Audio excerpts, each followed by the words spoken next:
Good evening, and welcome to the regular Board of Education meeting for Tuesday, May 3rd, 2022. This meeting is now called to order. Mrs. Smith, can we please have a roll call? Yes.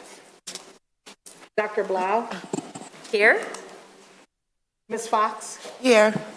Ms. Heinrich? Here. Mr. Rich? Here. I myself am here. Ms. Weems? I am here. And Mr. Walker is not present. Mr. Walker has a family matter, so we do have a quorum. Thank you, Mrs. Yes. Smith. We will now move forward to the Pledge of Allegiance. May I ask that the students from Forest please lead us in the Pledge of Allegiance? That means that you can just stand over here. We will all stand and we will wait for you guys to start the Pledge of Allegiance, and as you start, we will follow you. Thank you for coming today. Oh.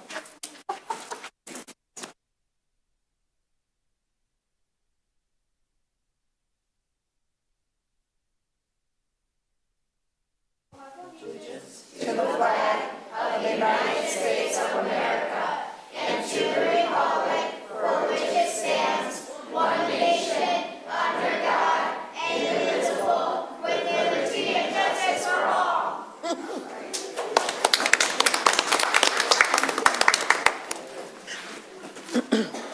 Thank you very much. We will now move to the approval of the agenda. Mr. Rich? Thank you. I move that the Board of Education approve the May 3rd, 2022 regular meeting agenda as presented. Support? Motion to approve the agenda made by Mr. Rich, supported by Mrs. Smith. Is there any discussion? Seeing none, all in favor? Aye. Any opposed? Any abstentions? Motion passes. Thank you very much. We'll now move to announcements. Welcome to the May 3rd Farmington Board of Education regular meeting. The next meeting of the Board of Education will be held on May 17th, 2022 at 6 p.m. The meeting is open to the public and will be cablecast live on TV 10. Farmington Public Schools has a vision for high achievement for all of its students. We desire to engage every student in a quality learning experience, empowering each student to become a thoughtful, contributing citizen in a changing world. Please remember to silence all cell phones and electronic devices at this time. In addition, out of courtesy to those in the audience, we ask that you refrain from sidebar conversations and that you step out in the hallway if you feel the need to carry on a conversation. We thank you for your cooperation. Masks are recommended, but not required. We encourage attendees to do what is most comfortable for them. Today, I choose to wear a mask because I've been on a bus with about 160 people. So, in recognition of my colleagues here, you're welcome. Public comment request cards are available in the back of the room. If you would like to speak during public comment, please fill out a card and place it in the ceramic bowl next to Mrs. Starron. Public comments will be shared after discussion items. This will be the opportunity to share general comments. If the public comment is intended to be critical of or express dissatisfaction with a particular staff member, student, or group, you are encouraged not to identify the person by name. You may request a private meeting with district representatives or utilize the complaint process found in our policy manual. This provides for resolution of complaints at the closest point of origin. Generally, board members and the superintendent will not respond to public comments during the board meeting. Issues may be referred to the superintendent for investigation, study, and/or response. And that ends announcements. Now moving on to board goals. At each board meeting, we review our progress on our 2021-22 goals. We've met all of our goals, but just to reiterate, the first board goal is board education. Congratulations again to board members for their certification and for those who were recently identified as having additional certification, and that would be Mrs. Smith and myself. In addition to being certified, we've advanced to taking other 9 additional courses in addition to the 9 core courses and have a minimum of 368 credits. That awards us both the Master Award from the Michigan Association of School Boards. So congratulations. The next one is to explore innovation. We continue to share innovations monthly at our meetings. The next goal was related to executing on our vision and strategy, and we continue to participate in the district meetings. And the last one was on community engagement, and we're working on a pre-meeting to engage our public, so stay tuned on that one. Next, we'll move to items from the Secretary. Mrs. Smith? Thank you. The board has received communications regarding the equity audit, the BE Smart misinformation, the Jamari Social Justice Youth Leadership Program, and a board resolution against voucher petitions. Communications are acknowledged, and when appropriate, a response is provided. A list of correspondence can be found in the board packet, which is available on the Farmington Public Schools website. Thank you, Mrs. Smith. We will now move to recognitions. This is the exciting part of the program. Dr. Delgado? Thank you, President Weems. It is my pleasure to recognize the Farmington Public Schools Hackbots Team 3414.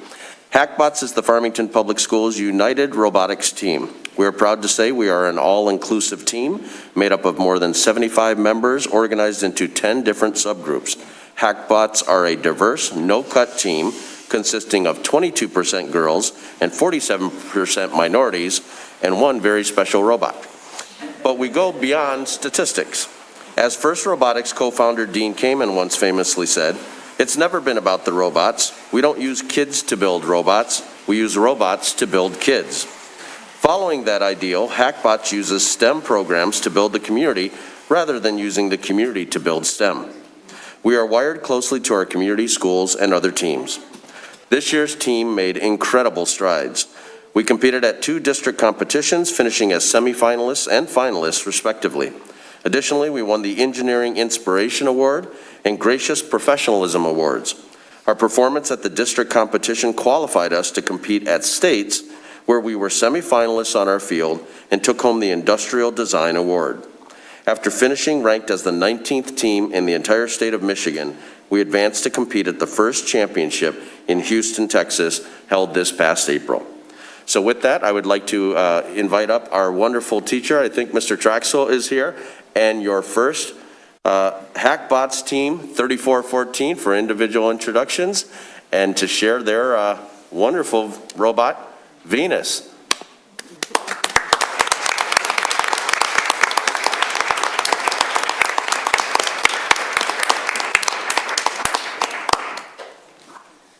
Hi, my name is I am a senior from that I just season with them. So after them back this test and talk about making the best record that we always have in the past is mind blowing. So I mean, before I talk about the robot, I want to do the president.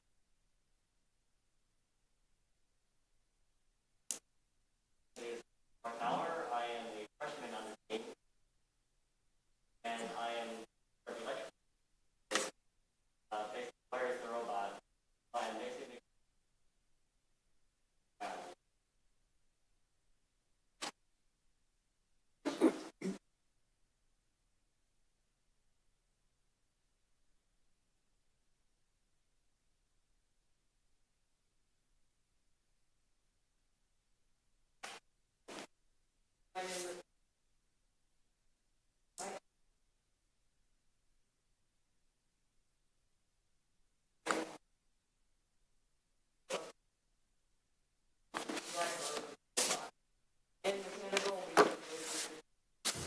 Oh.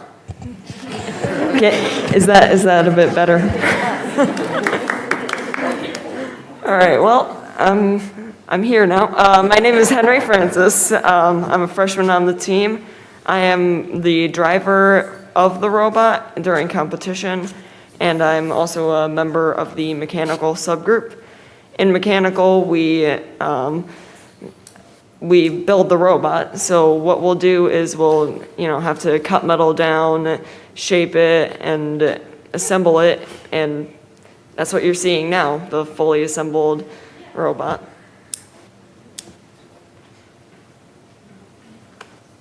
Hello, my name is Alexis. This is my 3rd year on the team. I'm a senior at Farmington, and I am part of the subgroup graphics. So we are in charge of designing posters and our shirts. So the Hackbot shirts that you see us wearing is what we were in charge of designing of. My name is Lyle Rogers. I am a sophomore on the robotics team. I work in the electrical subgroup. As Ian previously mentioned, we wire the robot, but often, whilst we can't do wiring, we'll help out with mechanical to help build the bot so we can get to the point where we can wire it.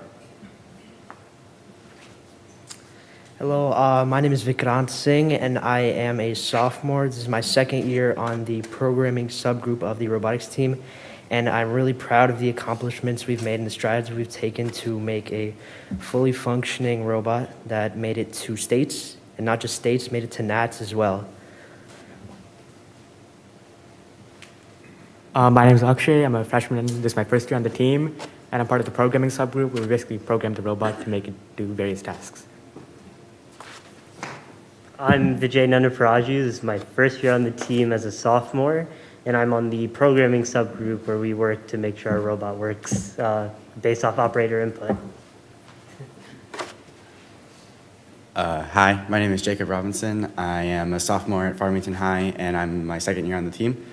I'm part of the graphics subgroup, so as Alexis said before, t-shirts. We also do all the spirit wear, any stickers, vinyl, stuff like that on there. And yeah.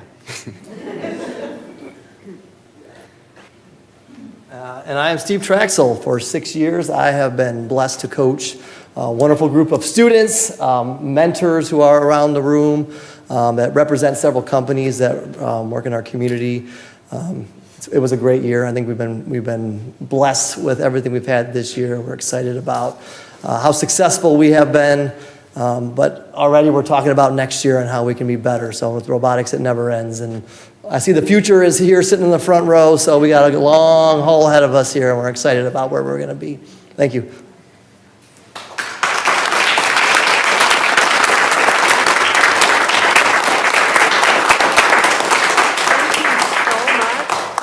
As you mentioned, the future is in the front row, and I've seen a lot of interest in this robot that was hauled up here.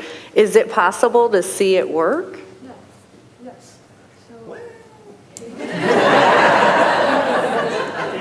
This fine machine just came out of a box, a FedEx box, about an hour ago. Okay. From Houston. So we were hoping we were going to be able to drive it, but we are still flashed for the field at Houston. So it could drive. If we all want to drive to Houston right now, we could drive it around over there, but we're not set up to drive here. No problem. Can you tell us how it works? I can't. And how it functions?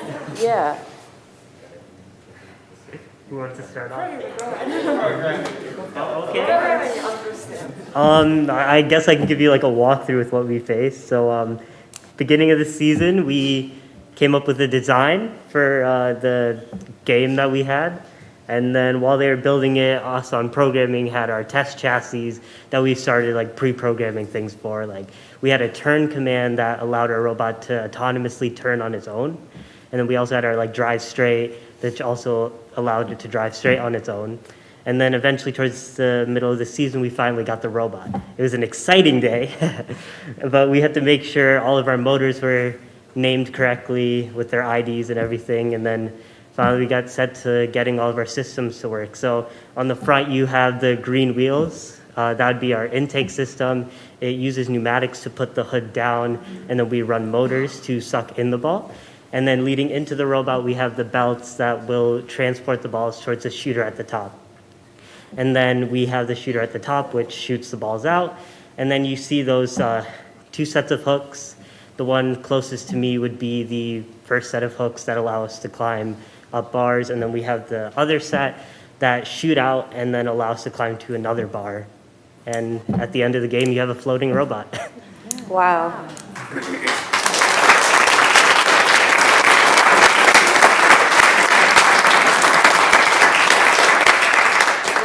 Is absolutely amazing. I know the board has been following you all year. We've been listening, we've been watching, we've been getting updates.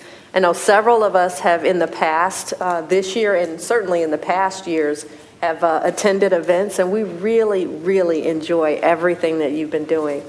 The board would like to provide each one of you with this certificate of award and achievement for all that you've done in getting us to 19 in the state of Michigan. Congratulations on that.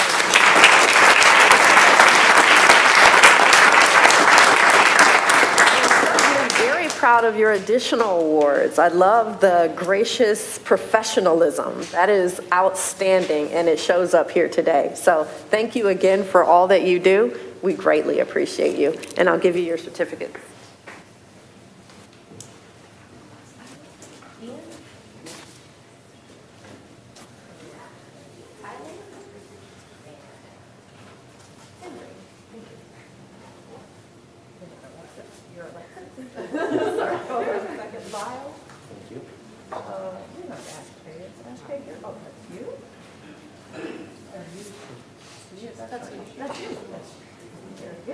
And I think I may have to give you one later. Let's see, you are DJ? Yep, thank you. Congratulations. Let me make sure that I get your name.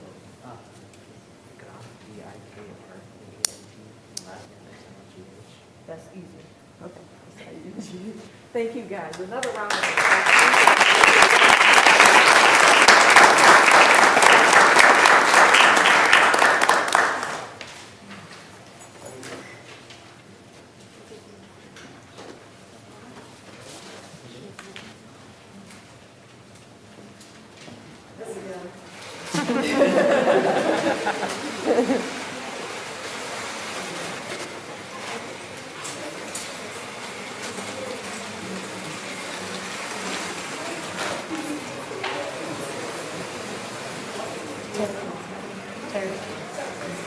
Also went to the national competition.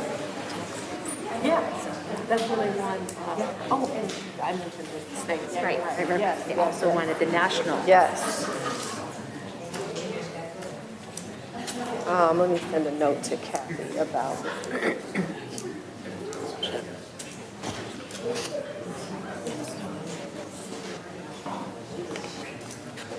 We will now move on to our next agenda item, which is the legislative update. Dr. Blau? There are some petitions out there circulating.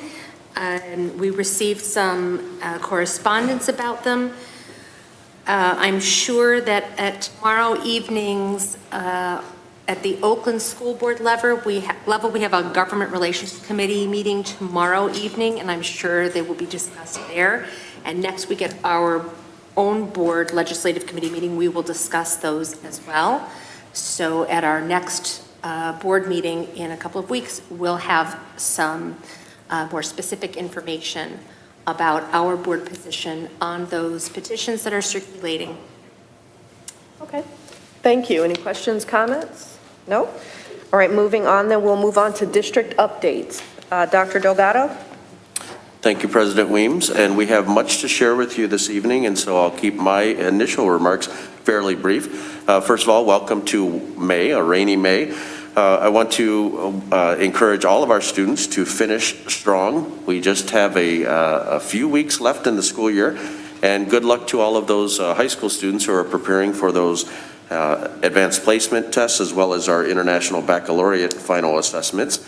And if there are any senior students in the room, I'm sure you know this number, and maybe even some senior parents, but does anyone know how many wake-ups we have left in the school year? I'm shocked. Parents, don't be shy, you can yell it out too. I think it's around 18 wake-ups, as the kids call it. So finish strong is the message from your Board of Education and from your superintendent. We're very proud of you. Most importantly tonight, I want to acknowledge that this is Staff Appreciation Week, and so we are so blessed to have the best staff in the world here in Farmington Public Schools. That includes everyone. Our secretaries, our wonderful front office secretaries, our custodians, our teachers, of course, our administrators, our maintenance folks, our bus drivers, our food service coordinators, our wonderful Board of Education, our wonderful central administration. Every person that is an employee here in Farmington Public Schools is part of the FPS family, and we appreciate you so very, very much. So what I'd like to ask, if you would be so kind, is for all of us to give a standing ovation for all of our staff in Farmington Public Schools.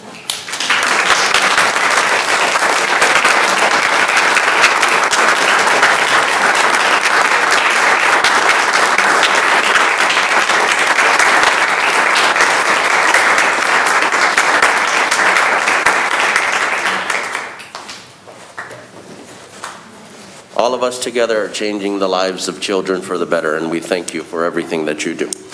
And with that, I'll jump right into our district updates. I'd like to invite up to the podium our wonderful Executive Director of Special Education, Dr. Jackie McDougall. April was Autism Awareness Month, and this was as close as we could get to the end of the month, but we have a wonderful Autism Awareness presentation, so I'll turn it over to Dr. McDougall. Good evening, everyone. Just in case you didn't know, I'm so excited about our programs here in Farmington, and our ASD programs are just amazing. So this evening we have with us one of our teachers from Forest Elementary, and she has been doing amazing work. And throughout the month of April, she took the school through autism awareness, and the students did presentations in the classroom. She did a program in the gym, and just made everybody feel a part of what she was doing. She made sure that her students felt a part of the building. And before I bring Chelsea up, I want to say thank you to Steve Versalino for being such a wonderful principal and allowing her that opportunity to open up and to expand and to do all the things that she's doing. And Shelley Cole, who's the supervisor at that building. So I want to just bring Chelsea up. She's our teacher for the ASD classroom at Forest. She has been amazing. The students are amazing. And you're in for a treat this evening as they bring you information about autism awareness tonight. Thank you. Hi, everyone. I'm Chelsea, for those of you who don't know me. I've been in the district for a couple years now, and I spent my first year at Power Middle School in the ASD resource program, and then got stolen away to Forest and found a great niche fit there. So I am not going to waste any more of your time, because really the students put a lot of this together. This is a very special month, and we try to let it be as much student driven as it can be. So up here in our front row, we have all of our Forest students. So you guys come on up, and then we can start our presentation.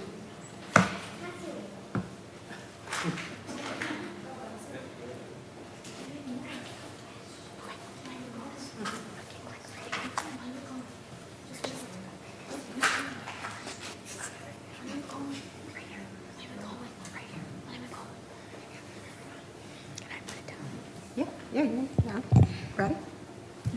I got you.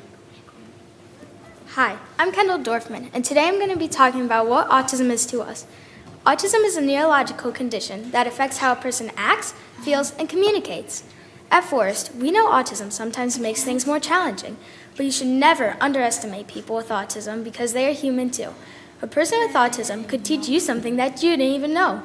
Some people with autism are passionate about certain things, so it's important to be patient. Giving them a few minutes to talk and tell you about what they are passionate about brings them so much joy, because they get to share with you what they love. Autism can affect people in different ways, making everyone unique in their own way. Hi, my name is Ari. Today I'll be telling you why it's important to Forest to be aware of autism.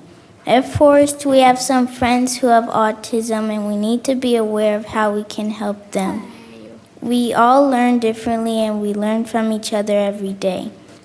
We all love helping the kids with ASD, and they have grown as our closest friends.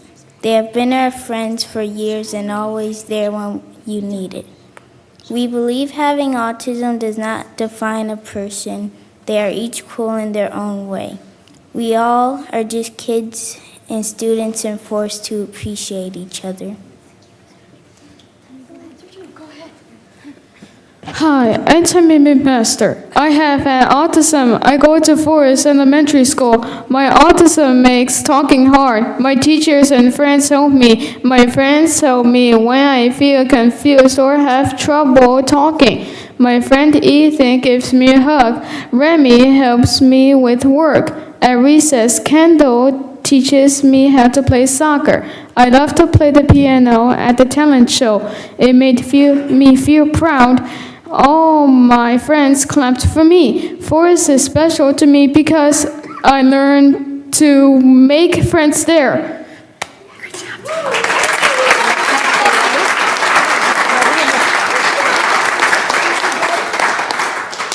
Who's next? You're next.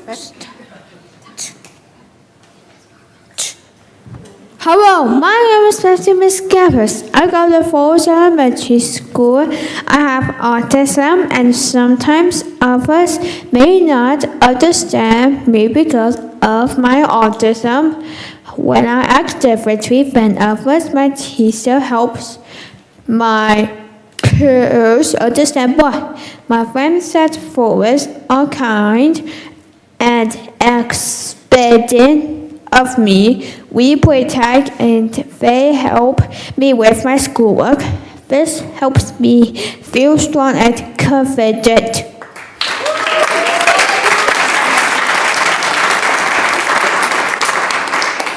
Hi, I'm Ethan. What is it like to be friends with someone who has autism? Being friends with someone who has autism is one of the best experiences. Here are a couple of reasons it is great to be friends with someone who has autism.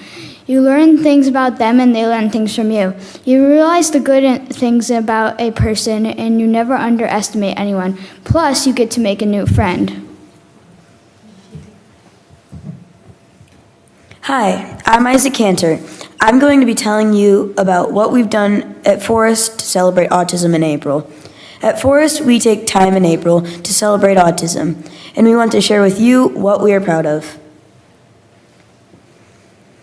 Selling autism awareness shirts. Student Council paired up with the special education classrooms and decided to sell t-shirts. The kids with autism even designed them. The funds went to establishing a safe space in each classroom in our school for kids having a tough time. Uh-oh, should have let you be in charge. The Autism Awareness Assembly. Student Council hosted an Autism Awareness Assembly on April 6th to recognize the kids in our school that have autism. What we did at the assembly. We explained what autism is. We told students what they can do to accept people with autism. We explained how they can help kids with autism. We gave examples of effects that autism can have on a person. And we designed games that match the strengths of the kids with autism at our school. Autism Lessons. At the Autism Lessons taught by Miss Chelsea Pitcher, students learned about autism and did a project where they colored either a brain, a puzzle piece, or an awareness symbol. These were then hung in the front lobby. Teachers also passed out pencils and bracelets which students enjoyed. The Autism Awareness Walk. Last Friday, Forest had our annual Autism Awareness Walk. The students wore the t-shirts that they bought a few weeks before.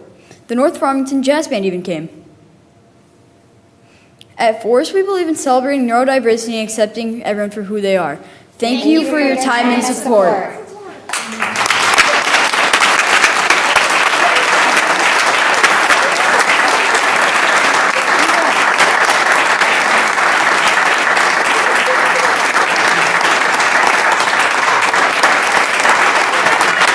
Wait for a second because they're going to ask you some questions.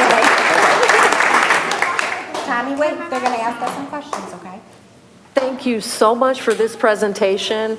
I am really inspired by each and every one of you who spoke today. You guys are all so articulate. It was great to see you present with such confidence. Mrs. Smith has some comments she'd like to share. I happened to participate in that walk on Friday. What a beautiful day. The weather was amazing.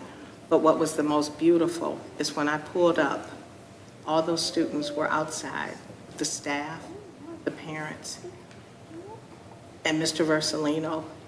It was amazing. And we all waited for the police to get there to make sure that all the students were safe. And it was like a little parade for everyone to just walk in the neighborhood.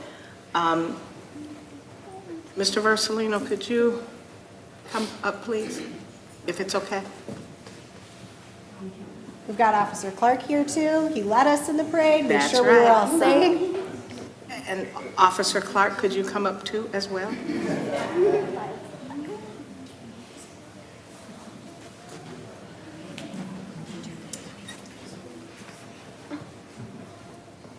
Mr. Versalino, we all know you are leaving, and you have filled some really big shoes.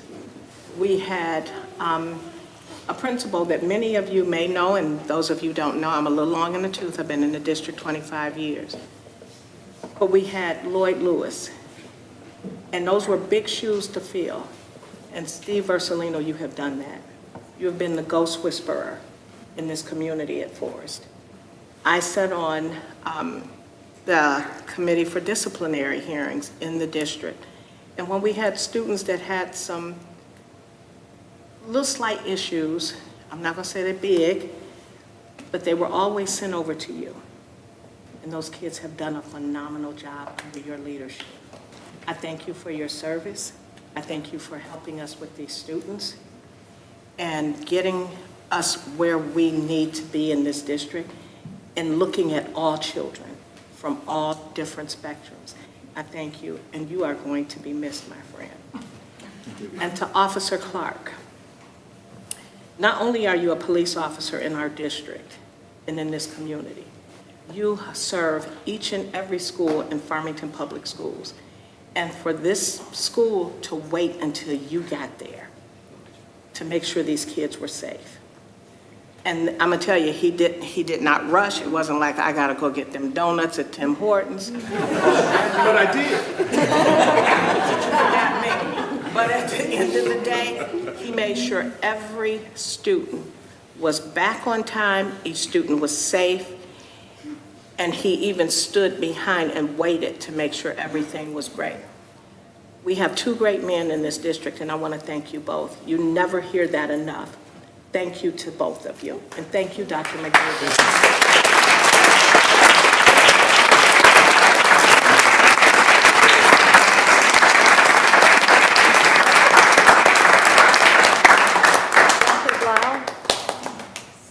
Thank you, students, for having the courage to come and speak to us and to share with all of us your experiences, your challenges, and your successes. Thank you for being so brave and for being brave enough to be you.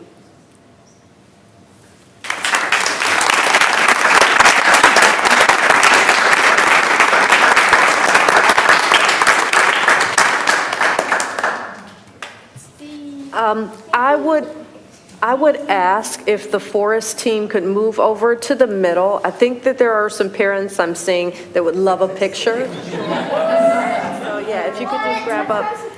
And again, And as they move forward, I just want to say, you can see now why we're so proud of the programs that we have here in Farmington. We have exceptional staff, our paraprofessionals, everybody who works with these students are amazing. So I just want to just say thank you, Chelsea, and the whole team for all that you've done to help bring this forward. thank you, Dr. Dixon.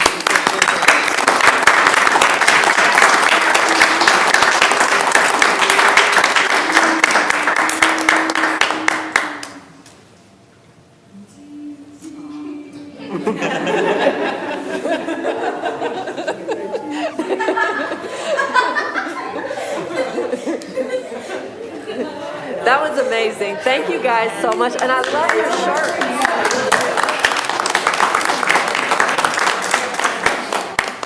Okay, Dr. Delgado?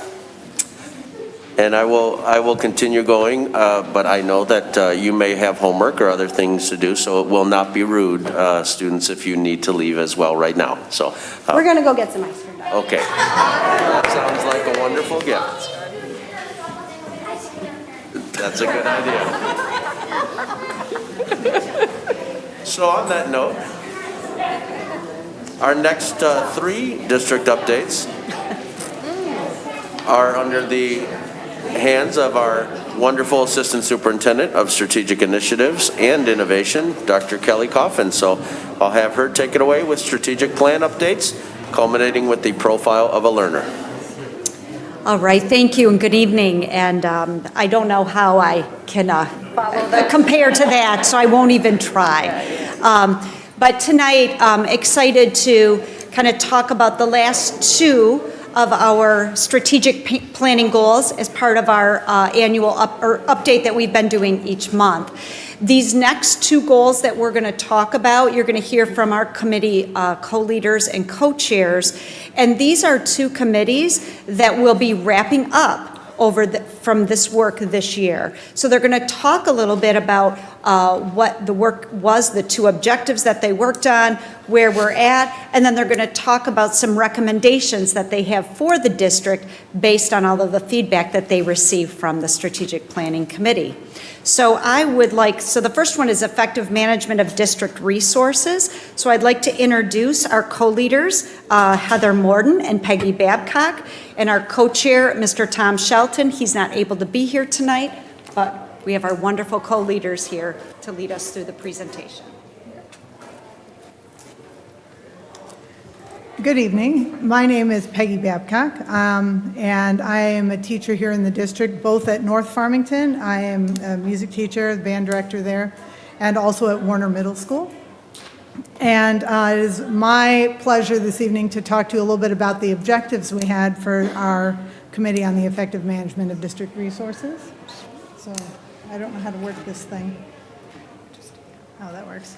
Okay, so the first objective we had was basically to expand the awareness, both for the committee and community at large, of the resources that we have available across the district, and this included things related to budget, so fiscal resources, instruction, resources we had over long-term planning, and really what we were trying to address was just to have open communication with the community at large.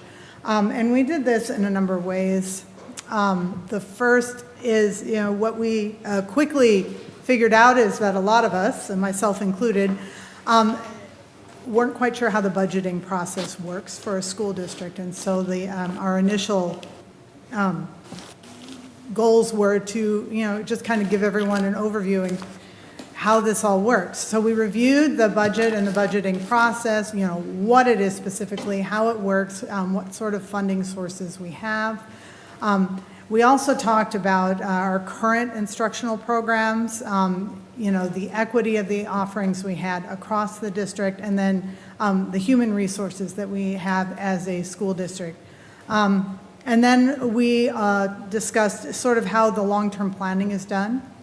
What process we go through in determining what we're going to use these resources for, and shared a lot of what came up with this is related to the most recent bond and other bond projects that we've had in the past, and kind of how those resources are allocated over time.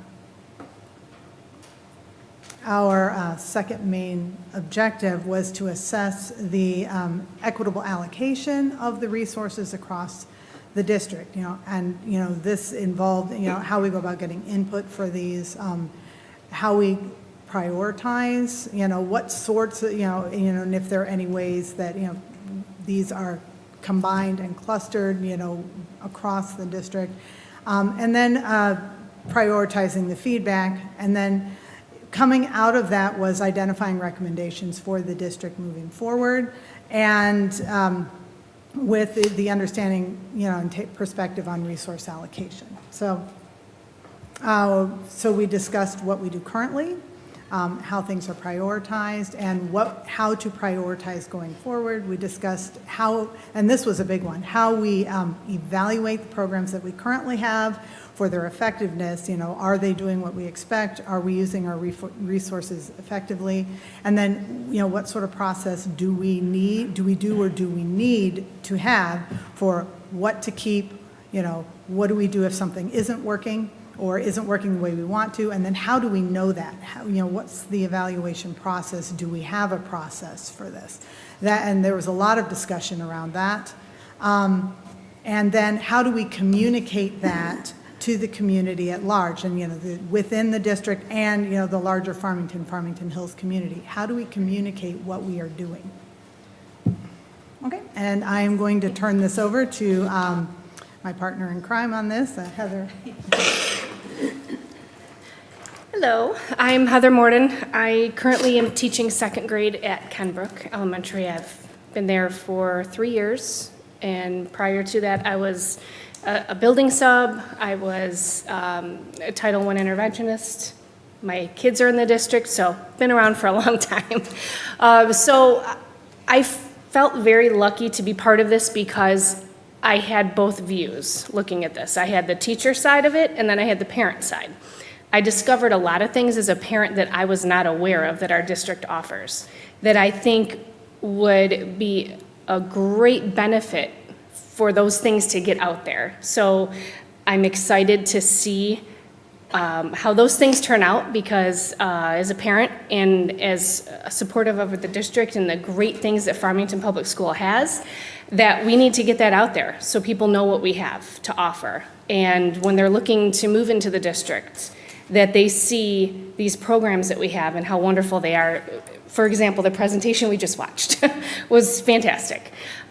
So what I'm going to talk about is just what we came up with as the recommendations from those objectives.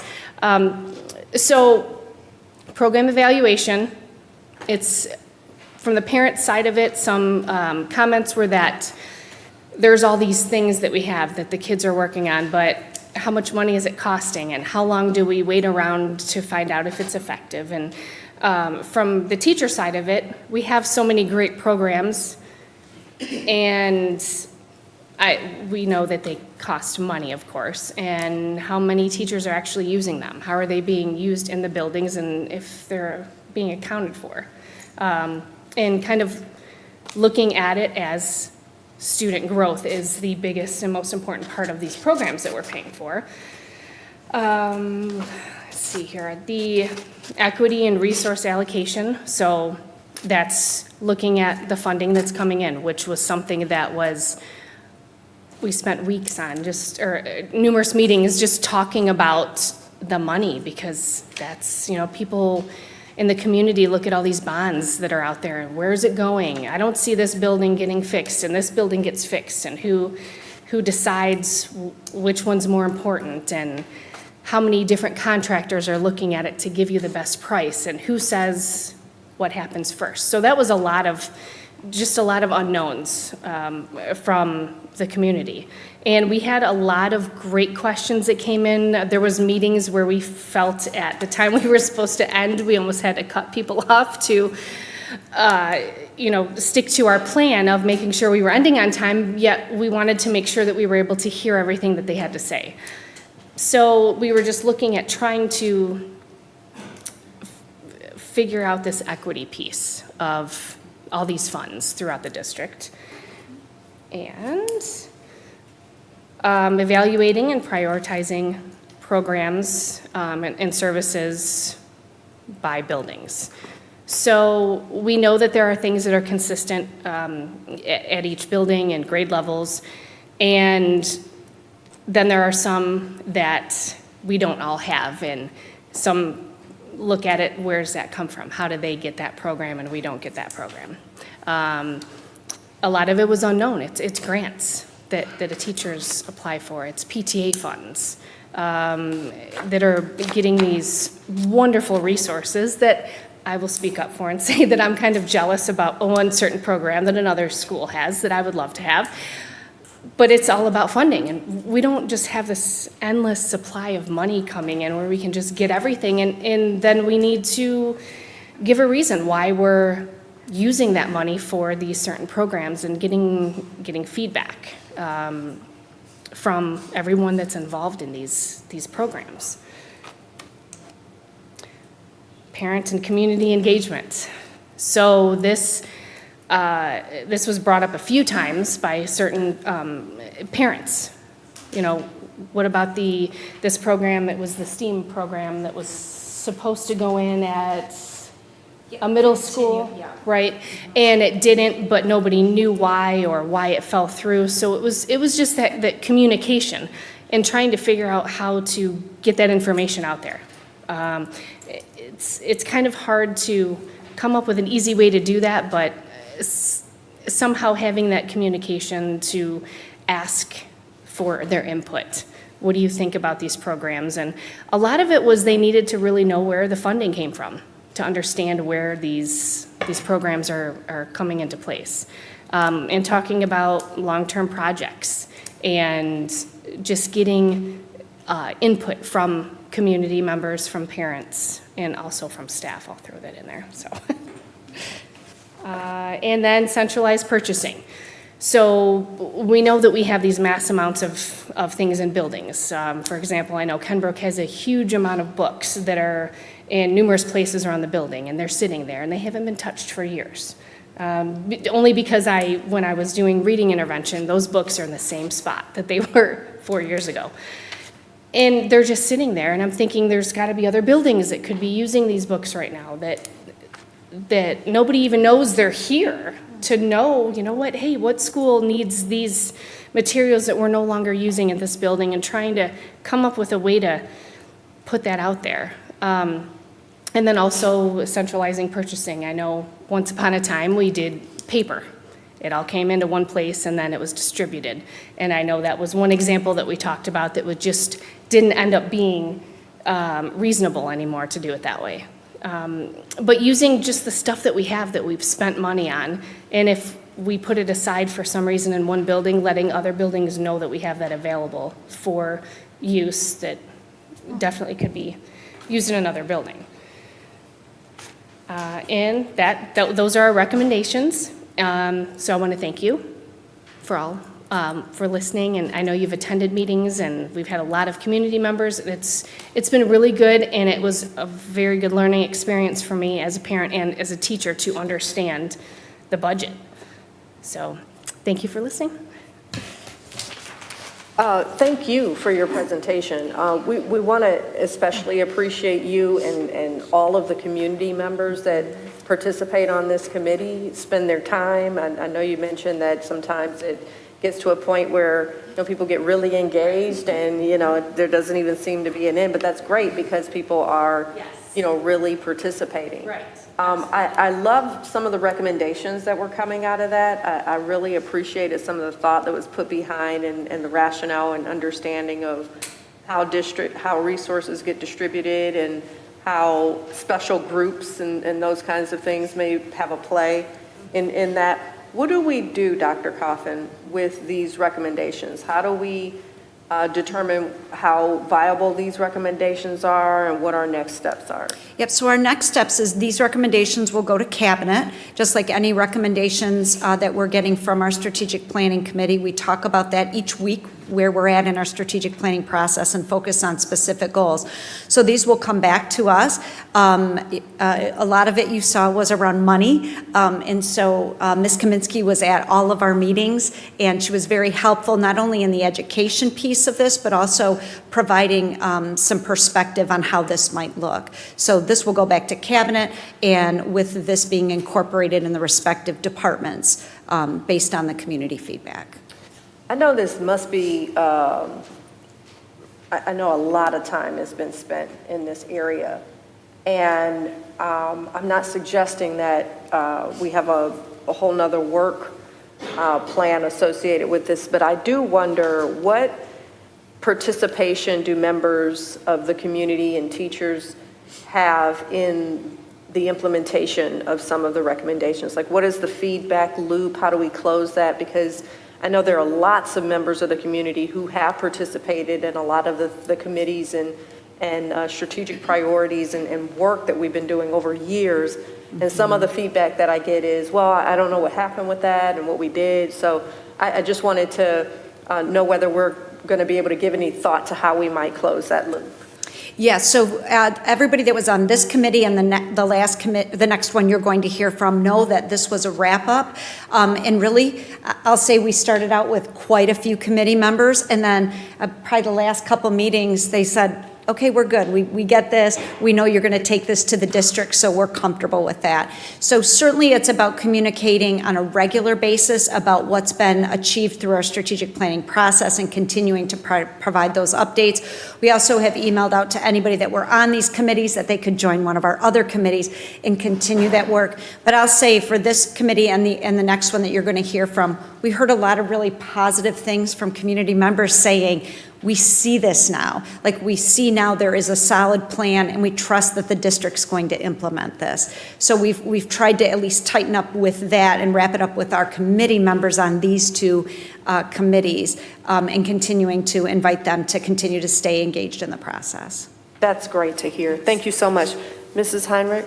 Yeah, I just want to reiterate, because I was lucky to be on this committee, and just, it was such a nice representative of administrators and teachers and staff members, cabinet members, community members, and so really a lot of work was done, and I felt like all of the suggestions were really, I mean, it was really well managed, listened, a lot of feedback and listening to the community and going out and with it. And I feel really hopeful that, you know, this is something that is going to be taken into and we're going to be held accountable for. And it's just really refreshing and nice to know this about our district, that so many different levels of our community are involved in this decision-making process and the importance of the work that we're doing. So, and just, you know, great ideas and suggestions from such a broad representation from across our district and our community. Yeah, that's a great point. And we did have a student representative. He wasn't able to join us tonight here,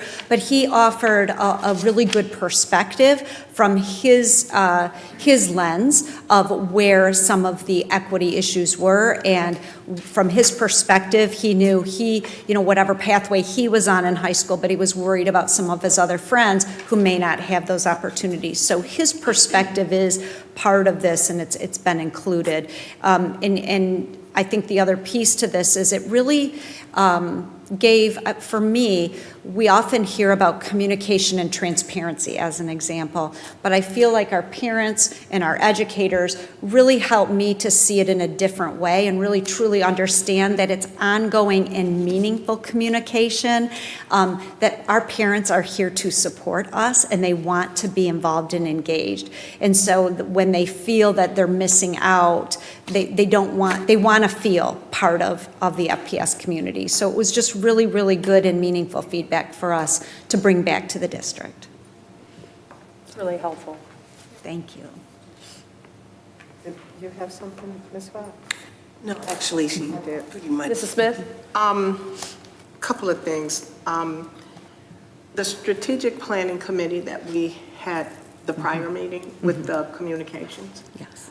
Is there any way that you can implement them in with that group as well? Because I heard a lot of communication.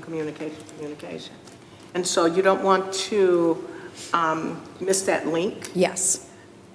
Because you have, and I've heard that not only are you an educator in our district, but you are also a parent. And so you're not seeing a lot of things that are going hand in hand. So as a member of the community, you expressed the interest of having that mixed in together. So I'm wondering, from your point, can we figure out how to put those two groups somewhat together? I mean, I know you don't want a huge group like that, but that's something to think about. And then also the information about the books that are over in the media center.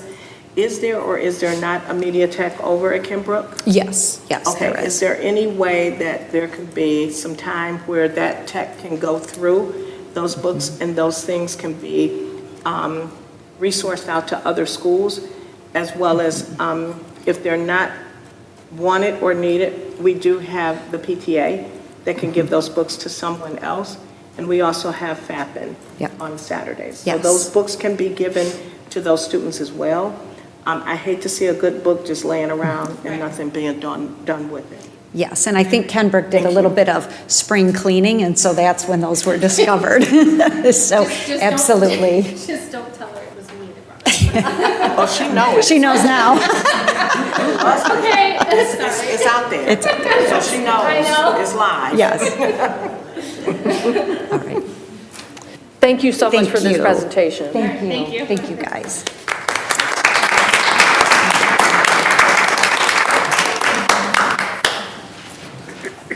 Okay, our second strategic plan goal update is with our Organizational Effectiveness Committee. Again, this is one of our committees that is wrapping up, and they're going to share with you kind of their end results and recommendations to move forward. And it's kind of nice that these two are together, because some of the things you're going to hear tonight from our co-leaders and co-chairs are going to dovetail right in with what we heard from the Effective Management of District Resource Committee. So our co-leaders for this committee are Ms. Jen Katz and Mr. R.G. Gaines.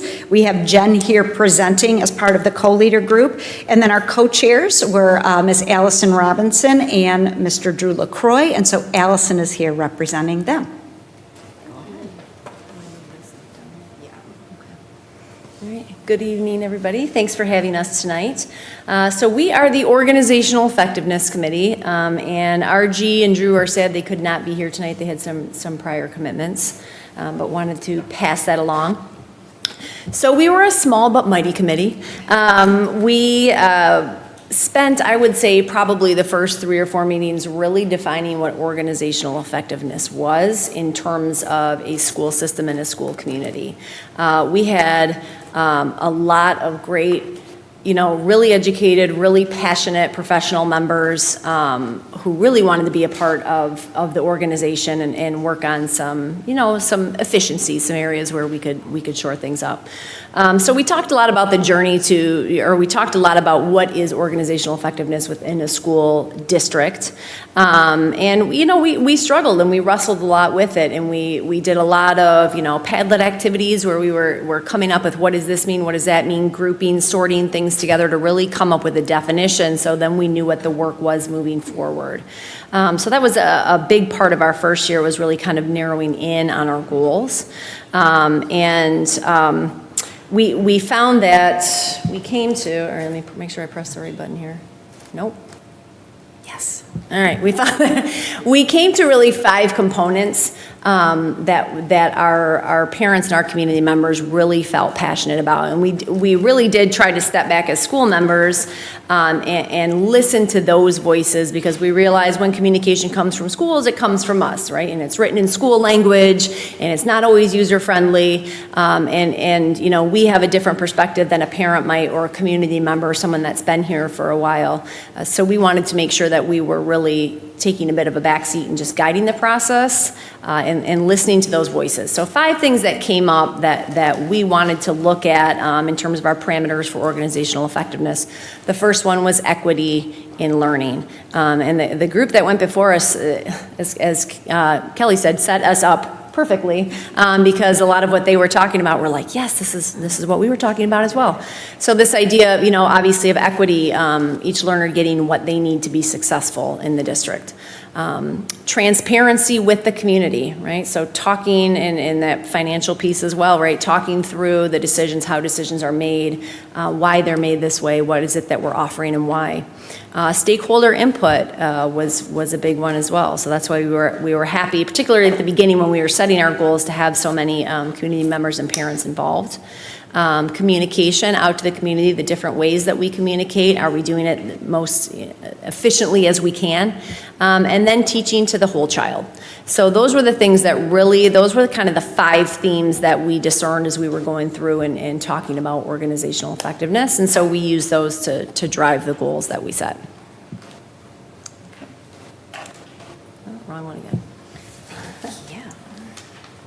So as we were brainstorming for our objectives, there was an underlying perception that some of our schools in the community, in the FPS community, offer or have more opportunities than others. So our objective 1, to create a readily accessible guide to FPS learning opportunities, really grew from this, because we wanted to create a way for all of our stakeholders, and especially to our potential families, to have an accessible guide that highlights all opportunities K through 12 in our different buildings. This guide will also show that our schools offer the same opportunities. They are just sometimes labeled in a different way. So for example, in our elementary level, some of our schools use the Leader in Me program. But when you look at all of the schools as a whole, every elementary building is offering similar leadership opportunities. It's just called something different. So we want to make sure that there's no miscommunication within the community, so that they don't think that one school is offering more than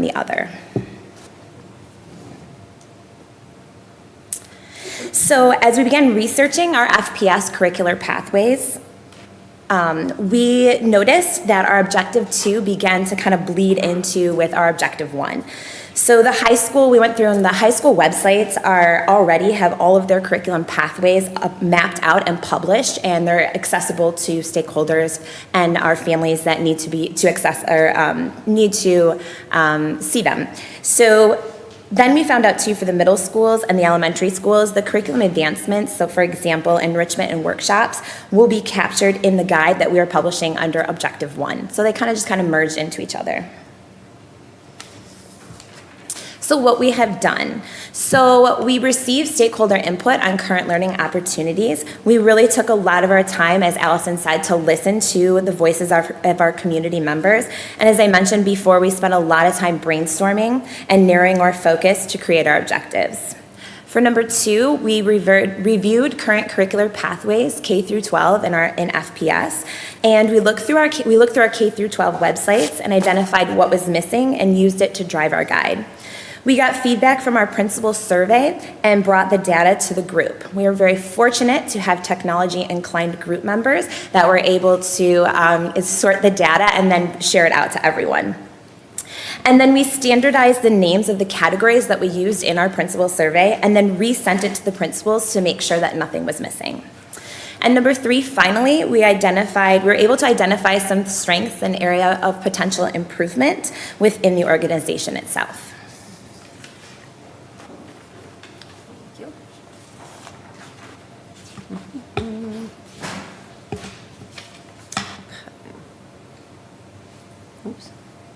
Okay.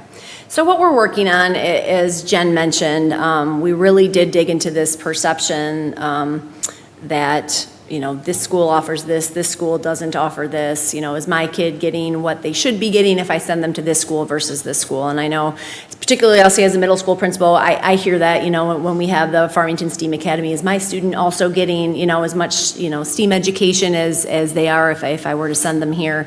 And so, as Jen said, we really wanted to negate that perception. Of course, there's going to be some differences. Buildings are going to have different flavors. They're going to have some different programs.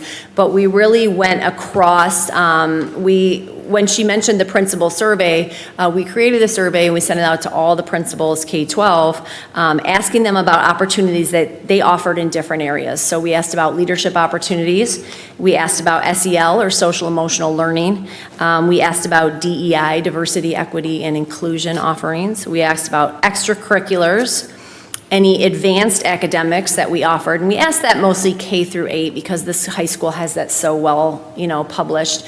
It was more that it was a mystery to some parents in K-8 what type of advancements you might be able to receive, as well as supports that we offered in academics, special education programs and where they were housed, as well as any, innovative instruction techniques or, areas that your teachers were working towards. So cultures of thinking is something that came up in the middle school, a way of teaching those types of things.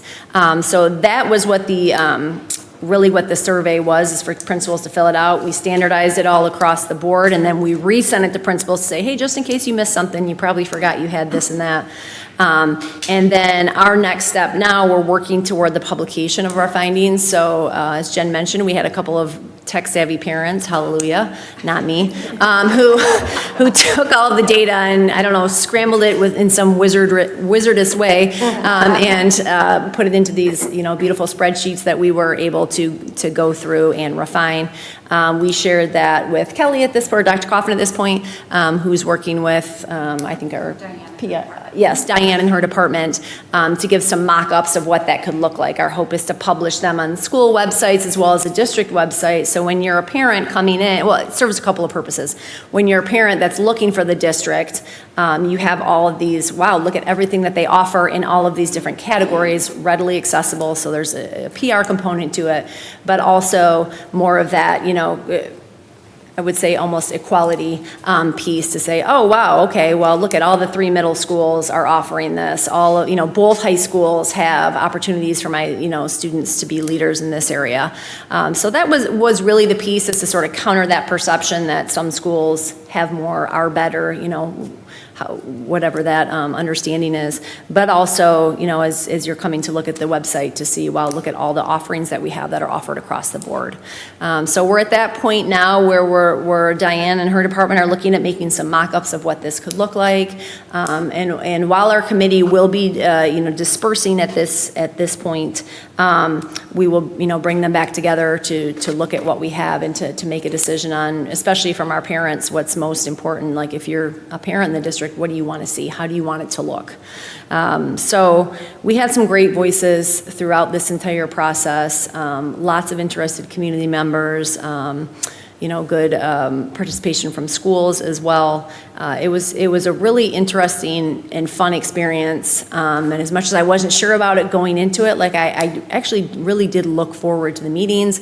We ended up extending them from an hour to an hour and a half after our first couple because everybody was gung-ho about it. And we added a couple in June last year because we just weren't quite where we wanted to be and we wanted to keep moving forward. So I appreciate the opportunity to help lead the committee, and I know that Jen does as well, and Drew and RG. So we're hoping that in our small way we can commit to, or we can help, you know, dispel some of the myths that we have, as well as to recruit some more families to Farmington. So thank you. Thank you so much. I greatly appreciate that presentation, and particularly think that all parents will appreciate the learnings and the information that you'll be sharing to make it more transparent what sorts of pathways are available here, because there's a lot going on in Farmington Hills, and even I don't, you know, there's always something new I'm discovering. So I can only imagine that parents who don't have it readily available to them wonder and may feel sometimes like they're missing out or don't know. So that this is extremely important work. Thank you so much. Thank you. Appreciate it.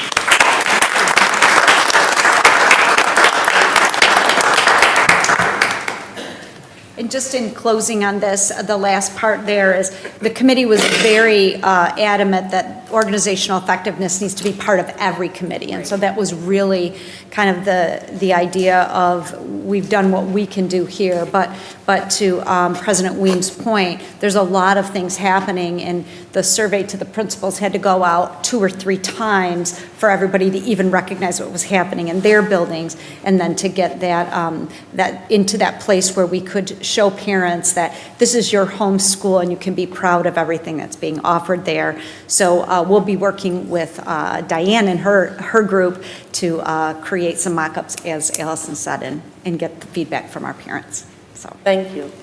Thank you. Okay. All right, one more for me. So I am so excited to be here tonight for an unofficial, I guess, unveiling of our FPS profile of a lifelong learner. I want to talk about a few things about how we got to this point, and then at the end I want to invite our steering committee, which many of them are here in the audience, to come up and share some of their experiences with this process. So, as you know, Farmington has a long-standing commitment that we communicate through our vision and our mission, and really understanding that this really is the driving force for the work that we do in our district. So keeping these commitments in mind, we're really saying to our community, what is the promise that we make to you? And what is the promise that we are recommitting to for each and every one of our learners? And it's through these commitments, not only that we are there for them, but who do we want our FPS learners to become so that they can find their pathway, they can find that path forward that prepares them for their future, not for the future that we faced. So, this process really came from that, is what is it that we're going to make as a promise to our community, and what is it that we know our FPS learners can be. So this was a process that really did leverage voice in the designing of our profile of a lifelong learner.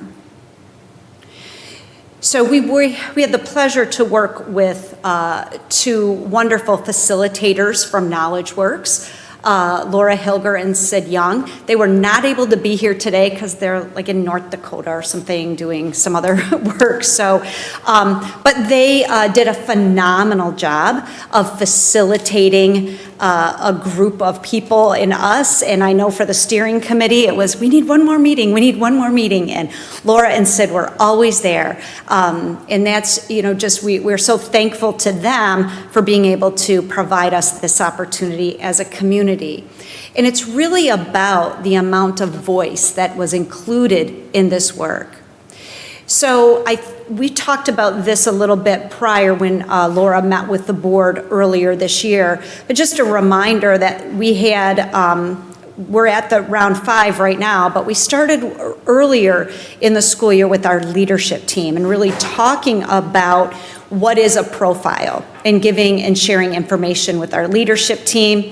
And then you can see in round 2, we gathered initial stakeholder feedback. We had a pretty large representative team from each of the stakeholder groups to do some initial review and come to consensus. And then that information was shared with the board following that. And I'll have a picture of that to kind of refresh our memory on that. And then we had a steering committee that had 9 or 10 people on it, I think. And that was really for us to operationalize it and then go back to the community, get additional feedback, and then finalize the product that you're going to see this evening. And so tonight is just our opportunity to celebrate this work that's been done over this school year. So just so you can see the number of people that participated in this, we had 62 of our staff members participate, and people had the opportunity to participate via like a Google Meet, or we also had follow-up surveys that people could share their feedback. We had 31 parent stakeholders, 29 students, 26 community stakeholders. Our representative group was about 23 people who participated that, and then our steering committee, we had 10 people that represented each of those stakeholder groups. Oops. So one of the things that our facilitators shared was the importance of, if we are going to create a profile of a learner for our district, that it fall under these criteria. So these were the lens from which your steering committee took all of the feedback and looked through that to create our profile. So we needed to make sure it was simple. We had a lot of conversations about what it should look like visually, that it was inclusive and student-centered, that it was authentic, that it was equitable, and most importantly, that it's something we could act on. So you can see this is all the information that we gathered, and it was clustered and prioritized, but this came from our initial stakeholder group meetings from our students, our staff, our community, and the Board of Education. Here you can see the list of people who served on the steering committee, and as I said, many of them are here, and obviously Dr. Cheryl Blau is on the board and was a huge asset in moving this forward. So this is what we ended up with here. Again, lots and lots of feedback, lots and lots of conversations, one more meeting with our steering committee, but we got there. So our community voted on, they had 3 different profile visuals, and this was the one that was resoundingly the top by a significant margin. So again, you can see the circle there, but also with kind of this fluid movement, that this isn't something that's stagnant, and this isn't it's something that is going to be growing and moving with us. So we, as a steering committee and from the community of our stakeholder, feedback from our stakeholders, identified 5 areas that we will focus on for our FPS profile. That includes the compassionate community member, self-actualizers, strategic communicator, an empowered collaborator, and resilient problem solvers. So this graphic will be a front and back graphic that we will be able to share with our community. And you can also see that there is an icon that is connected to each of the profile skills and dispositions that we're talking about. So each one can be broken down, and I put the font a little bigger on these slides so you can see the actual language. We did a lot of work making sure that we were very clear and very specific in our language choices. So you can see this one is our compassionate community member. You can see the icon that is there, and it's really focusing on that our learners are compassionate community members, that we recognize their unique contributions to our community, and we value their strength and their participation in creating a positive impact in our community. The next characteristic is resilient problem solvers. So when we think about our FPS learners and we think about them leaving our district as a resilient problem solver, we want them to be empowered to persevere in their quest for solutions, and that they consider multiple perspectives and look for and respond to feedback and identify not just a solution, but the best solution for that situation. Next, we have empowered collaborator. So again, as our skills and dispositions, our FPS learner will be leaving us engaging in productive exchanges of ideas, working towards a common goal. And it's really about contributing their gifts and talents, their thoughts and ideas, and their opinions, while they're respecting the opinions and thoughts of others. Next, we have the strategic communicator. So you can see the icon there. And when we think about the skills and dispositions for this, we're talking about learners who use communication as a way to build understanding and form relationships, and that it's an active listening. It's considering the needs of their audience and open to others' perspectives. And then finally, that we want our lifelong learners to be self-actualizers, that they recognize that they can control their educational pathway as well as their future, and that they are aware of their own strengths, interests, and talents, and that they demonstrate self-compassion and self-acceptance. So that is, as we hear from our community, and we as a system look at these 5 areas of these skills and dispositions that we want for our learners when they leave FPS, this is really our promise to our community. So I'd like to invite up the steering committee, if anybody wants to come up here, maybe just introduce yourself if you want to say things. Okay, I know you're not shy. I know when you see this group, you're going to know they're not shy. They have a lot to say. But I'd love for you to hear from them on some of their experiences.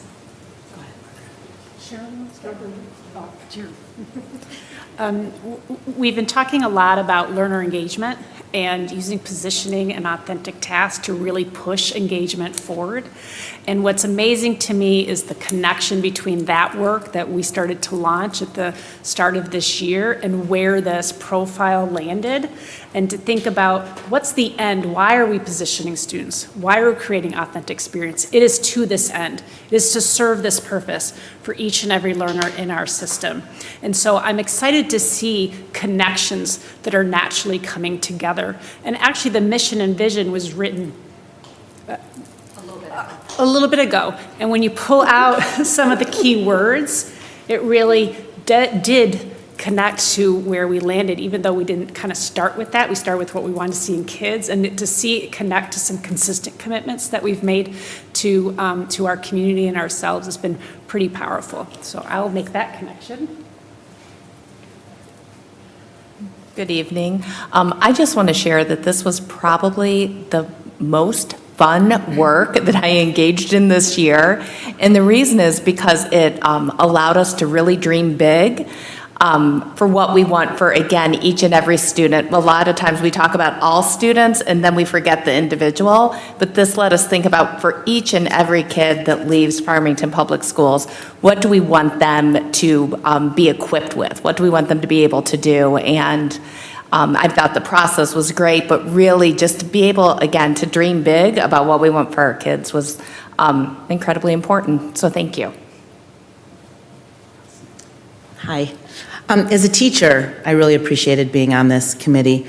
One of the things I loved the most was the process, but the discourse, the conversations that we had were the best part because we tore words apart, we wordsmithed, we never argued, but we disagreed, and it was, it was very thoughtful. It was a very thoughtful process, and we took it very seriously.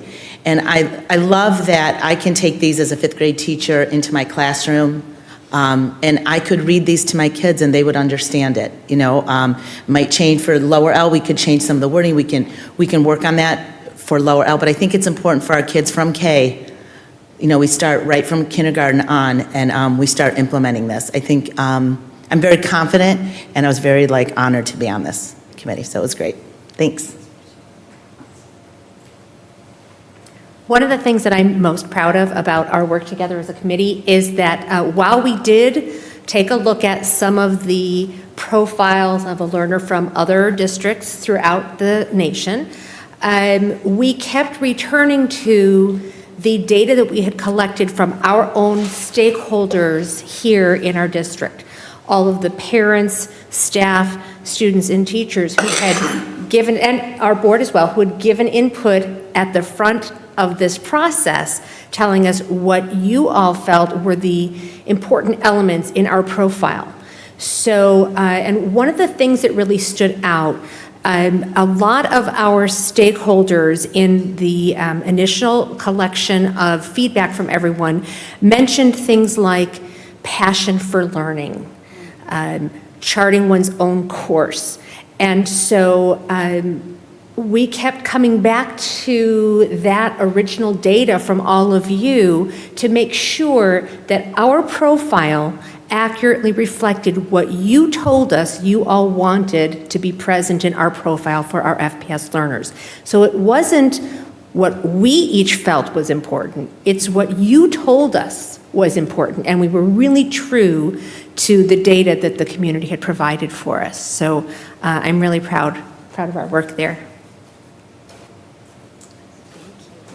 And we did have community members that were part of that and really helped to shape this. And again, a shout out to those who served on those stakeholder committees. Every time we sent out a survey, they'd send it back. And then the steering committee, like I said, would have to come back together because they gave us some really important things to think about. So this wasn't something that we sent out and everybody said, oh, this is just great. Nope, it was, I don't think I understand what this means. You need to use different language here. We need to understand this and make this more clear, or this was our intent. So it was wonderful. And I will say when we sent out the 3 different graphic designs, I mean, people were emailing me directly and thanks for being part of this process. I really love this number. I really love that number. And so it was just nice to see that level of engagement from our community. So this is really just the start. So our profile really is going to serve as this launch for us to, again, tonight we're previewing this and we'll start to preview this with all of our stakeholders internally and externally. Making connections is our next step as well between this, the profile and our current work, and Ms. Hendrickson alluded to a little bit of that. Ms. Hunter talked about the student-friendly languages. So that was one of the things as we were writing this, it's who is our audience. So we wrote the broad language, and then we're going to work with our teachers to do that at level where students are ready. And then I think finally, and probably one of the most exciting things, is that, as we said, we wrote our mission and vision a little bit ago. And so is that still the path that is going to get us to where we want each and every learner? So we're going to take some time. We're going to continue our work with Knowledge Works to really, again, engage our community in how do we now operationalize this as a learning community as a whole. So that is our FPS learner profile. We've been working on it hard. I appreciate all of our stakeholders, our steering committees who spent hours and hours and hours on really late night Google Meets, and to get us such an awesome representation of really what we want for each and every child. Thank you for so much Yes. for this presentation. I know we've been very keenly interested in making sure we're all rooted in what we want our kids to learn, how we want our kids to grow, and what we want them to become through Farmington Public Schools. Mrs. Smith, I think you had a question or comment? It's more of a comment. I see how inclusive you have been. You have reached out not only to our students, our board, our teachers, and administration. We have former students. I know one is in the audience. She doesn't want to come up. Yes. But at the end of the day, I see you back there, Lauren. But at the end of the day, I offered, she said. you know, for you to go that far back, I mean, what, 15, 14? Yeah, I mean, to have a former student that you can go and have put into, you know, and then still want to be involved in Farmington Public Schools. That makes a huge difference. To have a student that went through our district and is working in our district and is now involved in our district. This is what we need.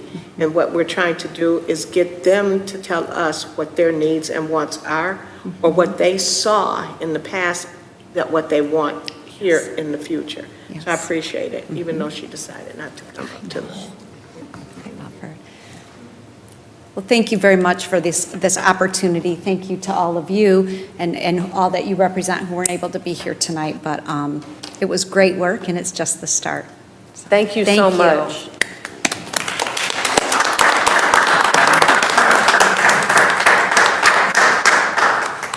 President Williams, if I may add one final comment, that is the end of the district updates, but I just want to thank the literally hundreds of people who participated from our community, from our school community, and the hundreds of hours they dedicated.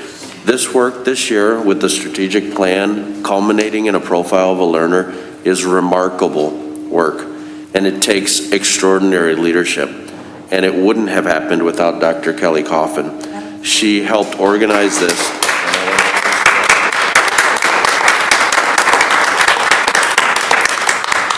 And these two documents, really the strategic plan that will be culminating in the profile of a learner, these will be our true north. This is going to guide us, and the work will continue over the summer and into next year. We're very, very excited about that.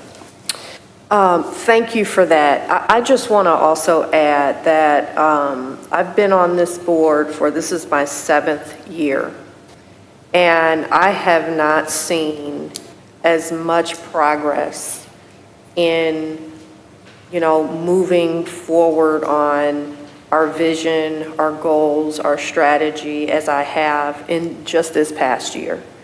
And I am incredibly proud of that, and I thank everyone who participated in this process. I thank the central office team. I thank you, Dr. Delgado, and this board. I'm incredibly proud of the work that's been done this year. Very proud. All right, I think we are now able to move forward to our next agenda item, which is reports from board committees. And first up is the Finance and Facilities Committee. Mrs. Heinrich? Yes, the Finance Committee met, President Weems and myself met with the Finance Committee on April 25th.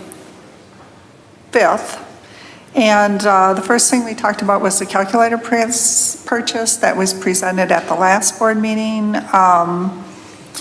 It was when they made up the purchase order, they realized that the special education classes calculators were not listed on the memo, and so they had to adjust that, and so that's going to be included. The additional fund of $12,000 to $13,000 is going to be included on the consent agenda, just to let you know that the price is a little bit different.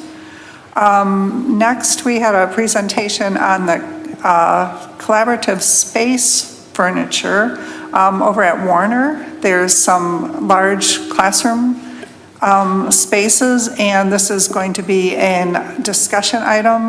Dr. Coffin is going to talk about that later on, and one of the nice things about that is she shared with us that they brought in some sample furniture, and they actually had the students go in and try it out, and they got the student input on that. So that seems to be a consistent theme across the districts, where, you know, if we're buying furniture for the students, we ask them what they think about it. So that's a win-win. And we had a presentation that's going to come up today on the Oakland schools budget, and Mrs. Kaminsky is going to share that with us. And future agenda items, we've got North Farmington, there's some cell towers that we're going to talk about in the future. That was it.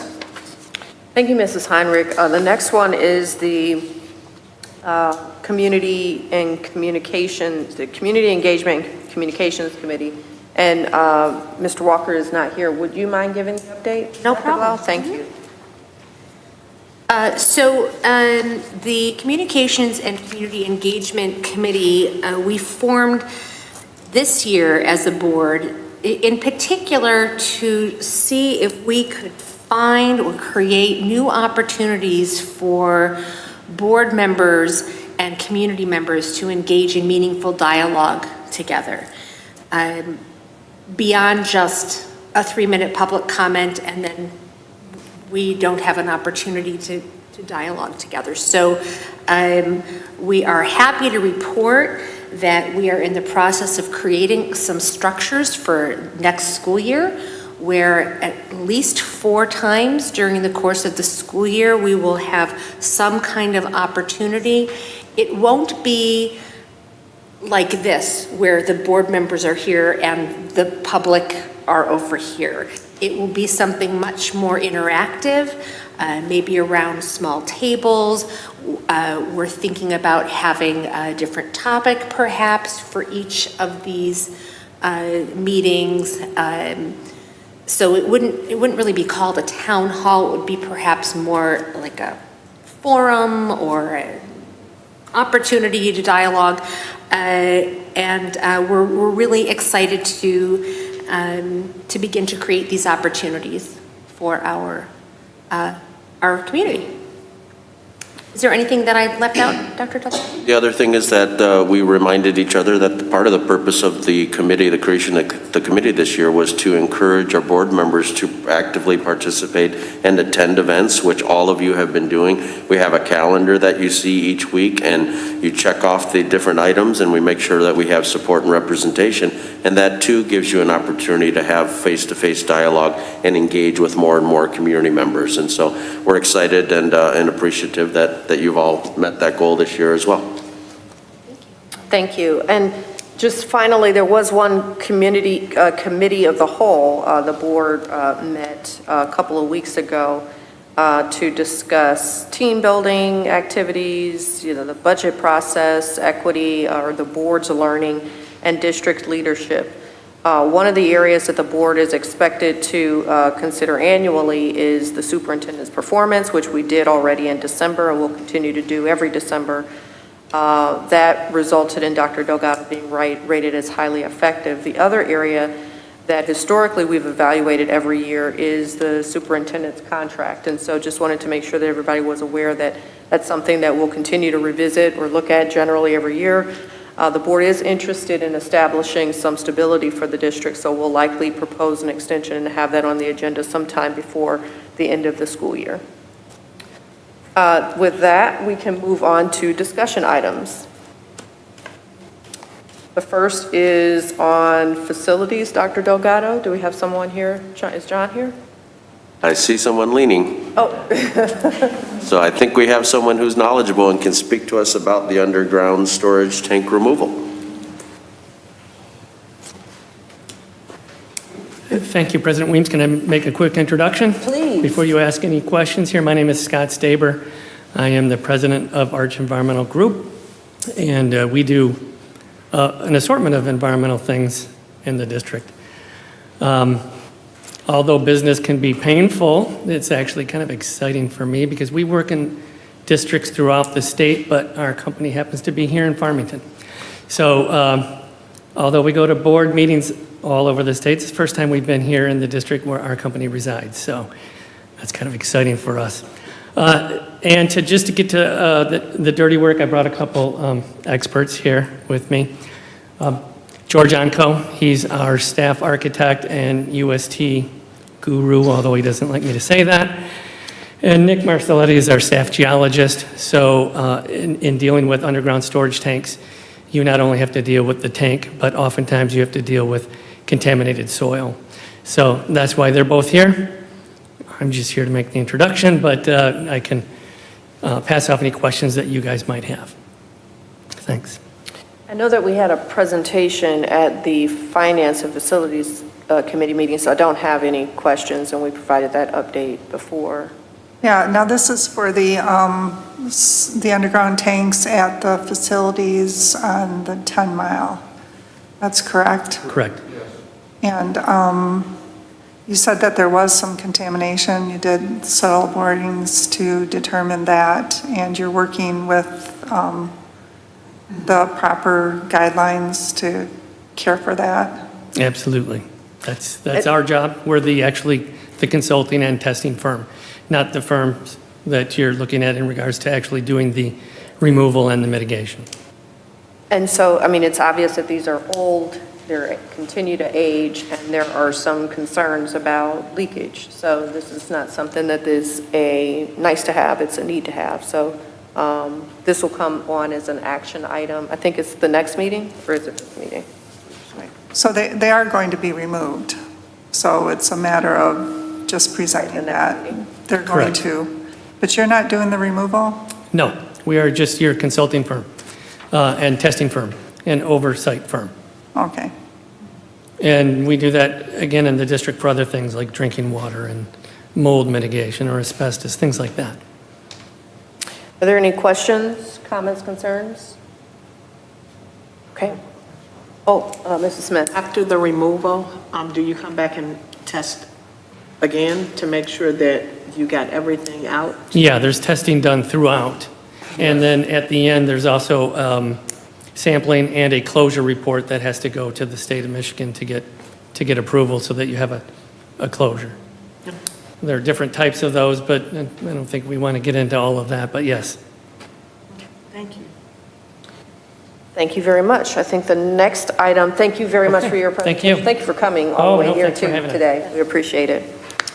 The next item is the Warner Collaborative Space Furniture Purchase Recommendation, which also came through the Finance and Facilities Committee.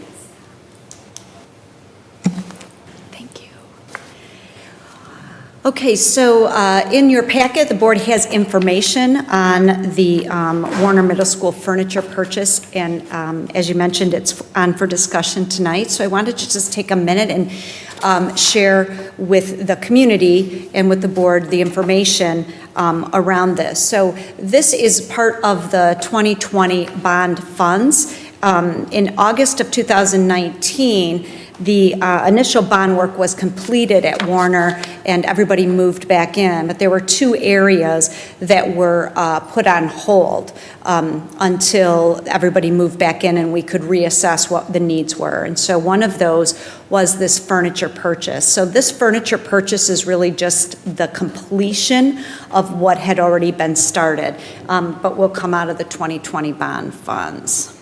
So, oh, I see. So what I wanted to do is just share with you the 4 collaboration areas that we will be looking at. So in this first picture, you can see a space. I'll back up for a minute. The furniture that you'll see in many of these locations we've had samples in Warner, and our students have been able to test them out and let us know what it is that they liked and what they felt was going to be best for their learning. Our 8th graders are a little bit bummed that it's the end of the year and they're not going to get to do that, but they gave us some really, really good feedback on that. So right now these are 4 pretty much open spaces without any furniture, minus just the place right in front of the gymnasium. So here you can see there's a setting that is open. the small couch. And then there's also places that have a little bit more privacy. One of the changes that we're making, you can see on the far wall, is the tall cabinets. What was suggested is to make those 30 inches tall, and then that way students can stand and work there on the whole sides of the cabinets versus it being that tall. And so that is the reason the quote was reduced a little bit, is we changed that out in the final. The next collaboration area, this is the place, if you've been in Warner, where the green screen is. You know, there's really not anything there, but you can see there's some bean bags. There's one of those seating arrangements. This is very similar to what has been in there. And I know when I was recently in the building, I think I saw 5 or 6 kids all sitting on it all together. And it really, that space, just with having one piece of furniture in there, was being used so much more than it had been when it was just an open space for them. But this is in the area where there's the green screen. The next area here is the area where they have kind of it's like a staging area. So they use this space a lot for class meetings, or maybe a class brings one of their classes out together and the teacher does a meeting with them, or they're doing some other group activities. So this just provides a space, again, for it to have multi-purpose use. Really what's in there is just those platforms. There isn't any other furniture there. This allows opportunities for students to work individually, or again, sit in small groups, and then also still have access to that staged area. And then the last space is this space, which is right, as I mentioned, right in front of the gymnasium. So the tables, some of the tables are there, but you can see the seating now that's there. It allows for flexible seating, so they can be in small groups, they can be individual. And then all of this is movable so that they can organize it in a way that best fits with them. So again, we have some furnishings there. They're just adding to it to make it more complete and more user-friendly for our students. So the cost for this purchase is $92,850.53, and that is, as I mentioned, we do have some the Bosch grant. They were very generous with us, so we're using some of that money that was allocated specifically for furniture to support innovation in our middle schools, and then the remainder will come from our 2020 bond fund that has already been set aside for furniture. So, any questions? Mrs. Smith? Yes. I'm looking at the swabs on the bottom. Is that fabric? Yes. Is there any,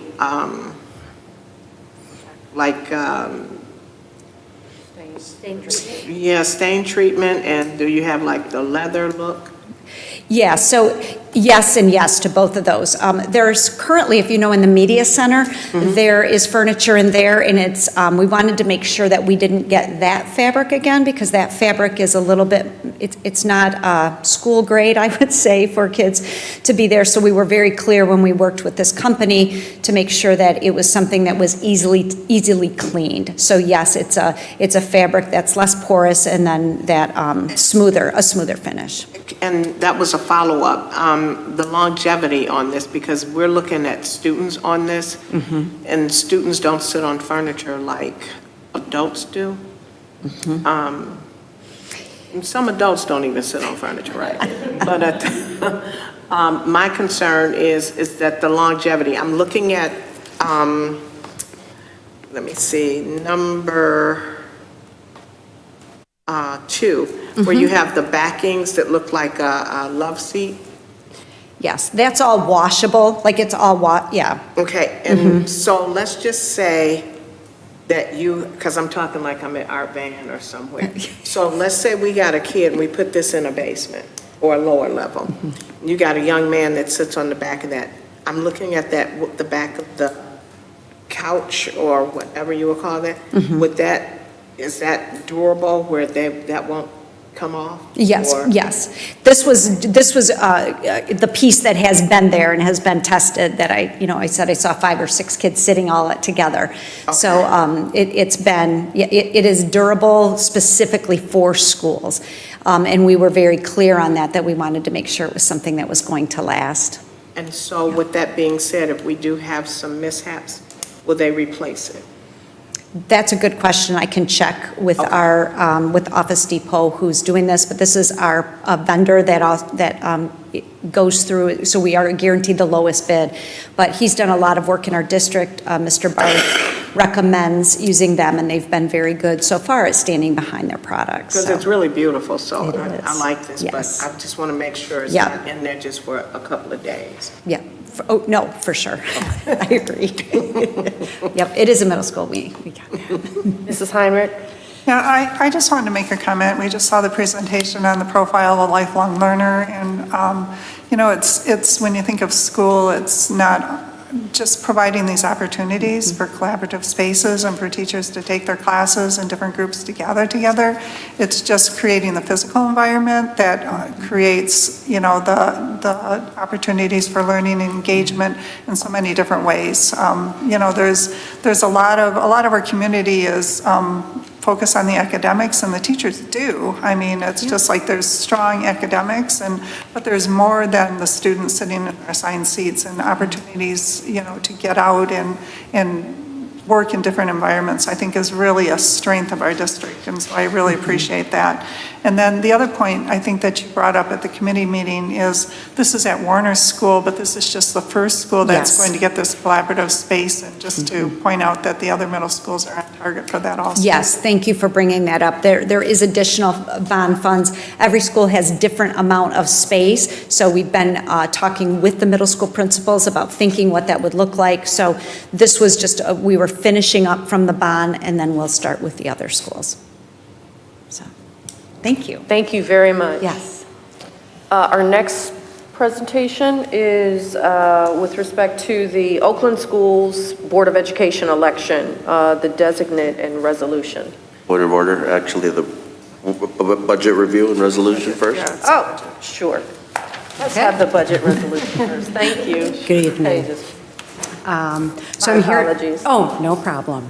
I'm here tonight just to present a very brief overview of the Oakland Schools budget. So included in your board packet was the electronic copy of the Oakland Schools budget. It is very thick. They have a lot of funds, but the Board of Education is only required to really review and either support or disapprove their general education fund. So again, that's an annual requirement, a law that's in place that the Oakland ISD, along with other ISDs throughout the state, have to present their budget to the local school districts by May 1st each year. So the Oakland school business officials received the presentation on April 22nd. And then there was a board designates meeting on, I believe it's April 25th, for those who wanted to attend and maybe ask any questions. And now we're just presenting kind of a quick overview. So with Oakland schools, they are projecting a property tax increase of about 4% based on taxable values going up. They're continuing their focus on the career and technical education programs. And we were one of the lucky districts to have the STEMI truck at Warner Middle School for several days, if not an entire week. And they're also focusing on cybersecurity and providing subsidies to the local school districts. On the expense side, they've included a 2% increase for all staff as well as steps. So those are really just some of the highlights. As I mentioned, every Board of Education for local school districts within the ISD has to either provide a resolution in support or disapproval of the Oakland schools budget. And we will be asking you to either approve or disapprove on the May 17th Board of Education meeting. I can answer any questions you might have. Any questions? No? Okay. Thank you. This was another matter we went through during the committee, so very, very good review. Thank you. Okay, thank you. And then finally, we have the Oakland Schools Board of Education election. I can probably talk through that. So annually, we're required to review and approve the Oakland Schools budget, although we don't have a whole lot of opportunity to participate in that budget process. It's just a requirement of the state. So we will do that at our next meeting. Are there any questions there? No? Okay, well then I think we're going to move to public comment. This is the public comment period. If you'd like to make a public comment, please fill out a card. I see one person coming up. I see one person filling out a card. If you are interested, we'll go ahead and call you, Mr. Hull, to come up first. Oh, is there another person in there? I didn't see that person in the box. Thank you. Go ahead, Mr. Hull. Hold on, I got to time you. Okay. As soon as Mrs. Smith tells you you're ready. You'll have 3 minutes, Mr. Hull. Okay. Thank you. All right. Hello, my name is Thomas Hull. I'm the president of Farmington African American Parent Network, and I'm calling for a state of emergency, okay? And with the state of emergency is for our long-standing trend that seems to hardly improve over time, although we are making some progress to recognize it. The trend that we're seeing is the state of the African American student, and just not in our district, but for all districts and nationally. African American students are nearly 50% proficient at math or reading than their white counterpart. This is a achievement. This is called an achievement gap, and this is grossly been around for heck, I won't even say decades, millenniums. From well, not that long, but for a while. And it's due to lack of resources, a one-size-fit-all approach, and the lack of support and encouragement that are definitely are contributing factors. Now, some may feel, well, that doesn't affect me. I should only worry about my child. And from that, I would say something like, well, you better care, because your child may be friends with these other kids. Heck, they may even start to date or marry one of these kids, okay? So everybody's connected to each other, and we should all take a vested interest to make sure the success for every group, especially the ones that seems to be always the one that's behind the trend to see what's going on with that particular group. I propose that to help this, we have, for the Farmington African Parent Network, I'm not going to go so much in details, but you should definitely join a group such as ours that's actively trying to buck this trend and to reverse these type of resources that have been denied to the African American students for years, for decades, and to be active. You know, we have lots of different programs that's going on, how you can be involved in certain committees, and for our outlet of a lot of different avenues to try to be successful. So please, if anybody's interested in to be part of FAPN, go to FAPN. Our Gmail account is fapn1@gmail.com, and also look at the listservs to how you can get involved with our organization. Thank you. Thank you. Our next speaker is Mark Forshee.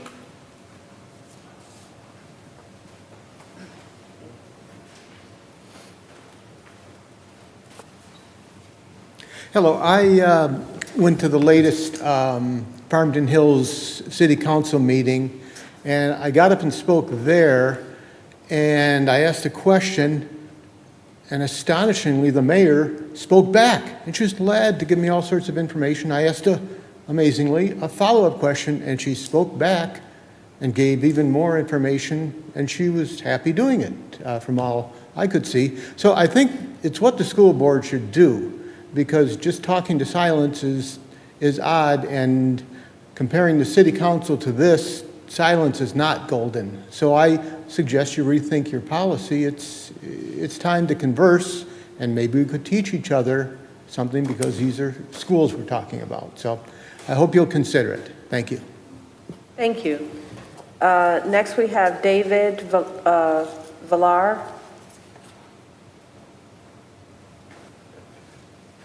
I'm sorry, I always get it wrong. No, it's my handwriting. I apologize. Okay, so the Farmington Hills African American Parenting Network, I went to the tutoring session from 9 to 11, and I found it to be very helpful. I'll get back to that. But there are two things that I hope that we can follow up on. One is getting maybe getting an update on any parent surveys, especially when it comes to these concerns that have been raised about the status of our students and students that are underperforming. The parents of the students that are underperforming may have some insights, even if they have the challenge of turning that around. Because if we say that, okay, it's a lack of resources or it's a lack of work done on the societal or government or municipal levels, then those institutions need to listen to the parents, give them insight. If, however, people want to say then that the parents that are the problem, which I hope that isn't how we're going to do things, then we would have to understand that some parents are in some very unfortunate situations and may not have everything together to help their child to the best of their ability. This isn't a blame game. This is more of a societal, it takes a village type of mentality. I know that may go against some of the trendy philosophies that have come and gone, but that's not communism. That's just being a decent American democratic society. We're not going to let some of our children suffer for some abstract philosophy. Meanwhile, on the YMCA thing, come next year, if we do what we did last year, there are going to be parents that are not going to be able to have after-school care for their parents. And May 1st has come and gone, and June 1st is fast approaching. It'd be nice if some of these parents can not be left behind, because we all have to work.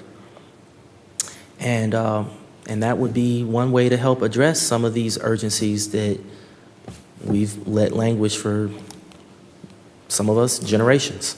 Thank you. Thank you. Is there any more public comment? Seeing no further public comment, we will move to action items.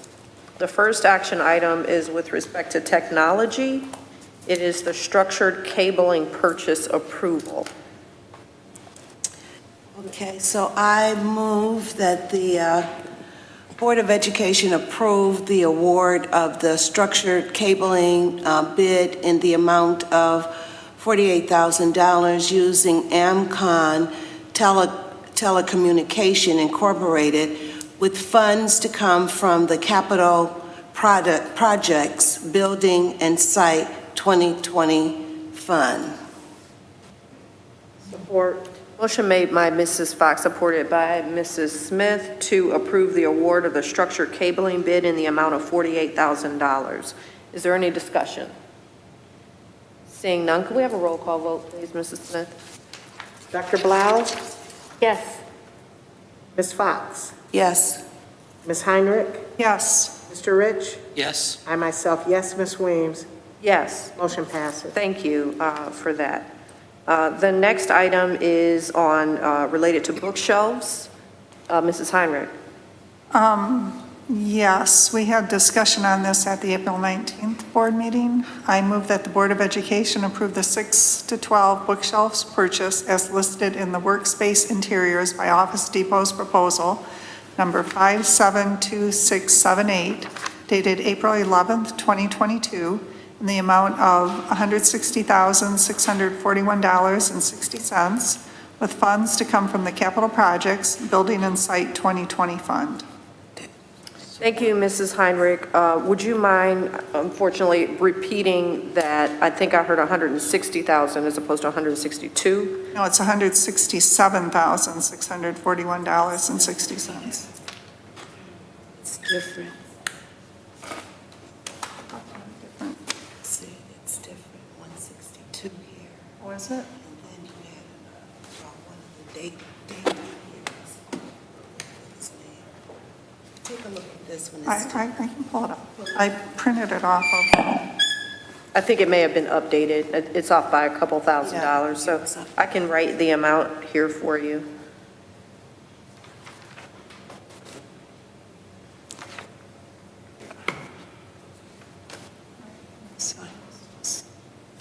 Okay. All right, let's try this again. Thank you. Thank you, Mrs. Fox and Weems. Fox, yes. And all right. Multitasking. Yes, there you go. Okay.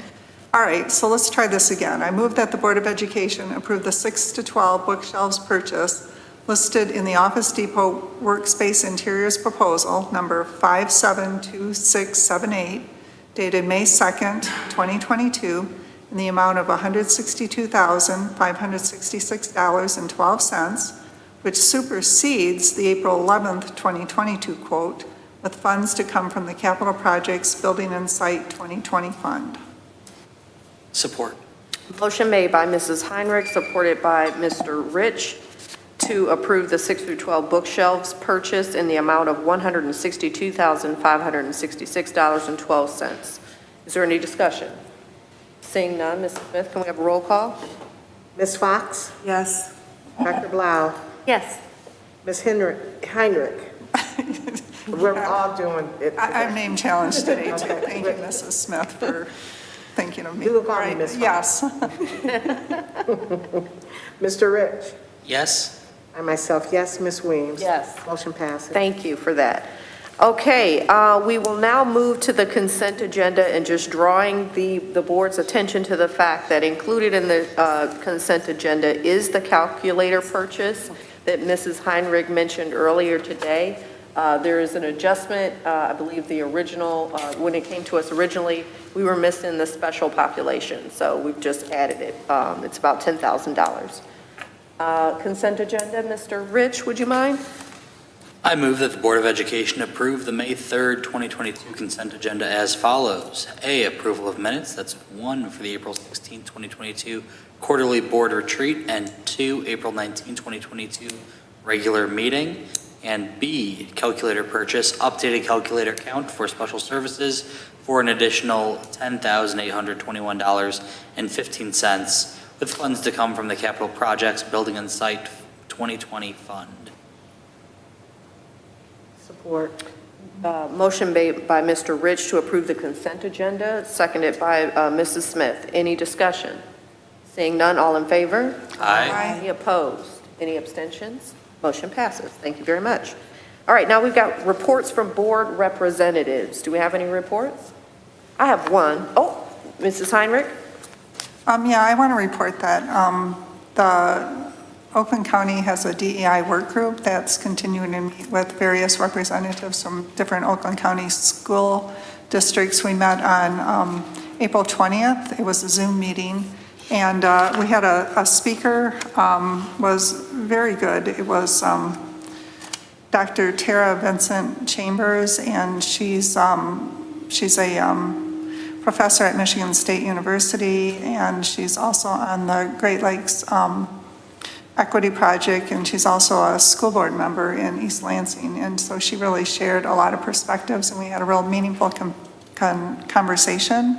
Talked about the role of school boards, and real interesting, we asked the question, how do we bridge research and practice and, implementing these things? And that's something that we're continuing to learn about and struggle with. And also, the committee's been invited to participate in a collegial network support cohort this summer. There's like 3 sessions. They're 90-minute sessions that I have some notes on it.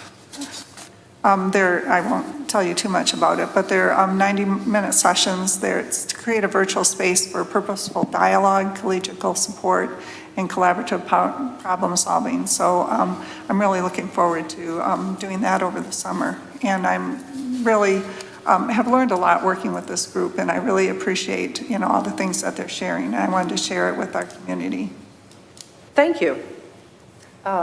I have a report from the PTA. So the PTA Council met recently, had a lot of great reporting out to share. A couple highlights for you. First, they're administering $17,000 in scholarships this year, which is fantastic.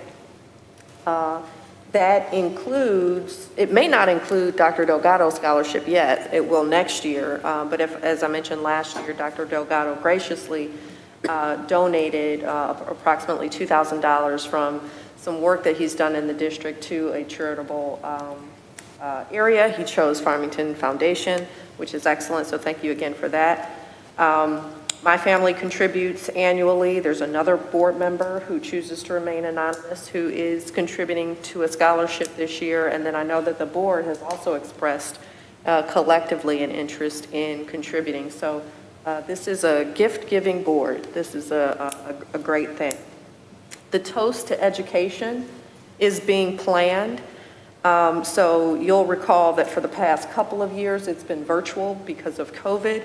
There is an opportunity this year to have it in person, but they're giving some consideration as to whether they'll go back because they actually raise just as much funding virtually as they do in person.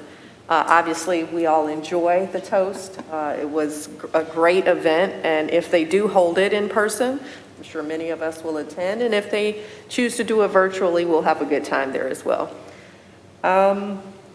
They plan to host a number of candidate forums. This is an election year, so they'll be planning to do that likely over the summer. Diane Ballman gave a great update on some district events pertaining to graduation. This year, graduation is back indoors, so we'll enjoy our normal location. And then what is great is that, last year, the past couple of years, we've enjoyed car parades and things like that because of COVID, but the car parades were such a great, awesome idea and feeling. Having participated in one myself, I loved it. They're going to continue those, so those things are on the calendar, and if you're interested in going to those, I would highly recommend it. It's a great opportunity, and just like graduation, it's really hard not to have a smile on your face the whole time. And that is it for the update on the PTA. Are there any recommendations for future agenda items? Is there any good in welfare? Mrs. Smith and then Mrs. Heinrich. As I stated, I was over at Forest on Friday.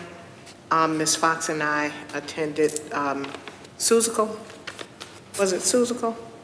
Okay, so we've been all over the place, but at any event, great play, great time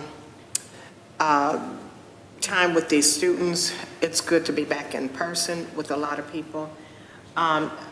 We do still have tutoring on Saturday with FAPN, Super Saturdays.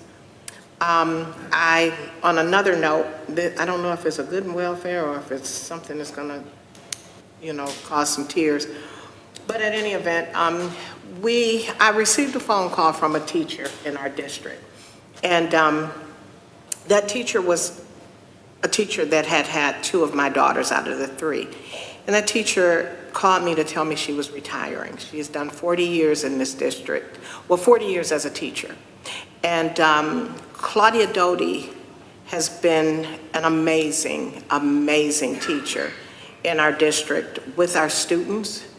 When Dunkel closed, she went over to Warner and has been there working with students for years. And she didn't want me to see it under a consent agenda. She wanted to tell me. So I wanted to say thank you to her and Renee Heckstrom and many others that are leaving. You guys have been awesome. I know you'll be back to sub or volunteer, and as my grandfather would say, every goodbye ain't gone, so just look for these teachers to come back and help and contribute to our schools. But we are losing some great people, some great principals. We're losing Ken Sanders and Steve Versalino, and let's keep them uplifted until they leave, and maybe we can get some duct tape and keep them here and duct tape them to a couple of desks. Officer Clark, you did not hear that. And that's another one I would like to say good and welfare to. Officer Clark is not only, as I stated earlier, a police officer in this community, but Officer Clark has come every meeting and had to sit here and listen to budget reports and everything else, but he has been here faithfully. And he's all over the community with our students. So I believe in celebrating and not tolerating. Thank you for your service, and thank you to all of you, and happy Teachers Appreciation Month, and to the staff and everyone, and thank you all for your service. Thank you. Mrs. Heinrich. Yes, I went over to the Caustic Center for the Battle of the Books, and they had a gymnasium full of middle school kids. It was so much fun. I love books. I love seeing these kids. They were sitting in their tables with their groups, and they were dressed in costumes. They all had themes. Jim White is our district media specialist, and he took the time to explain to me just how things worked and how they came up with their costumes and their ideas. And I talked to a teacher that is in the district that my daughter went to high school with and graduated with, and she was just there so enthused about with her group of middle school students. They had such cute names, like Metaphors Be With You was one of my favorites. They had the Powder Book Girls. There was some had the Wizard of Oz costumes, the Magical Readers of Oz. They had little trivia questions. They received prizes from, it's the Friends of the Library provided the funding. They had gift certificates for Barnes & Noble, I think, and then the costumes was Marvin's Marvelous Museum. So it was an enjoyable evening just to see the enthusiasm and these kids just excited about, and these are extracurricular. So, our kids are reading paper books and, talking about them and remembering them. And it was just a wonderful experience. So thank you for, all the parents and the teachers and the staff and the community for supporting this for our schools. Thank you for that. I have a quick bit of good and welfare as well. I was able to attend the Warner DC field trip last week, and that was amazing and tiring. I want to thank everyone who participated in that. I know that each of the middle schools have that opportunity, which I think is absolutely fabulous. I want to thank specifically Kelly Kaminsky, the principal at Warner, and Mrs. Lilienthal, who planned and organized the trip for Warner. I know that there's a planner for each school. There were, for this trip, it's 4 days. There's a bus trip that goes down. There were about 130 to 140 eighth graders. There were several dozen chaperones, both parents and teachers. Mr. Averill, who retired last year as a glutton for punishment, came back and chaperoned again. We're very grateful for him. We had several new teachers who loved it and plan on going again and again. The students were engaged. The itinerary was jam-packed, incredible learning opportunity for the students. I want to thank the adults, both the parents and the teachers, again, especially given it's Teacher Appreciation Week. Thank you for everything you did last week. I have a much better appreciation.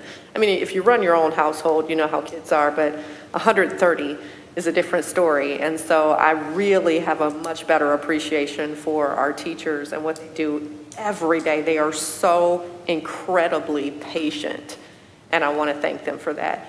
And it was really interesting. I got some good student perspective. I got to understand what they're encouraged by, what they enjoy doing, how they like to learn, how they engage with each other. So it was a really good opportunity to get some student voice. So I would encourage anybody who has an opportunity to do that, to do so. And apparently, I'm a glutton for punishment because I signed up for the Chicago chaperone trip for next week, so I'll be tired again. All right, if there's nothing else, I think then we stand adjourned. Great, thank you, guys.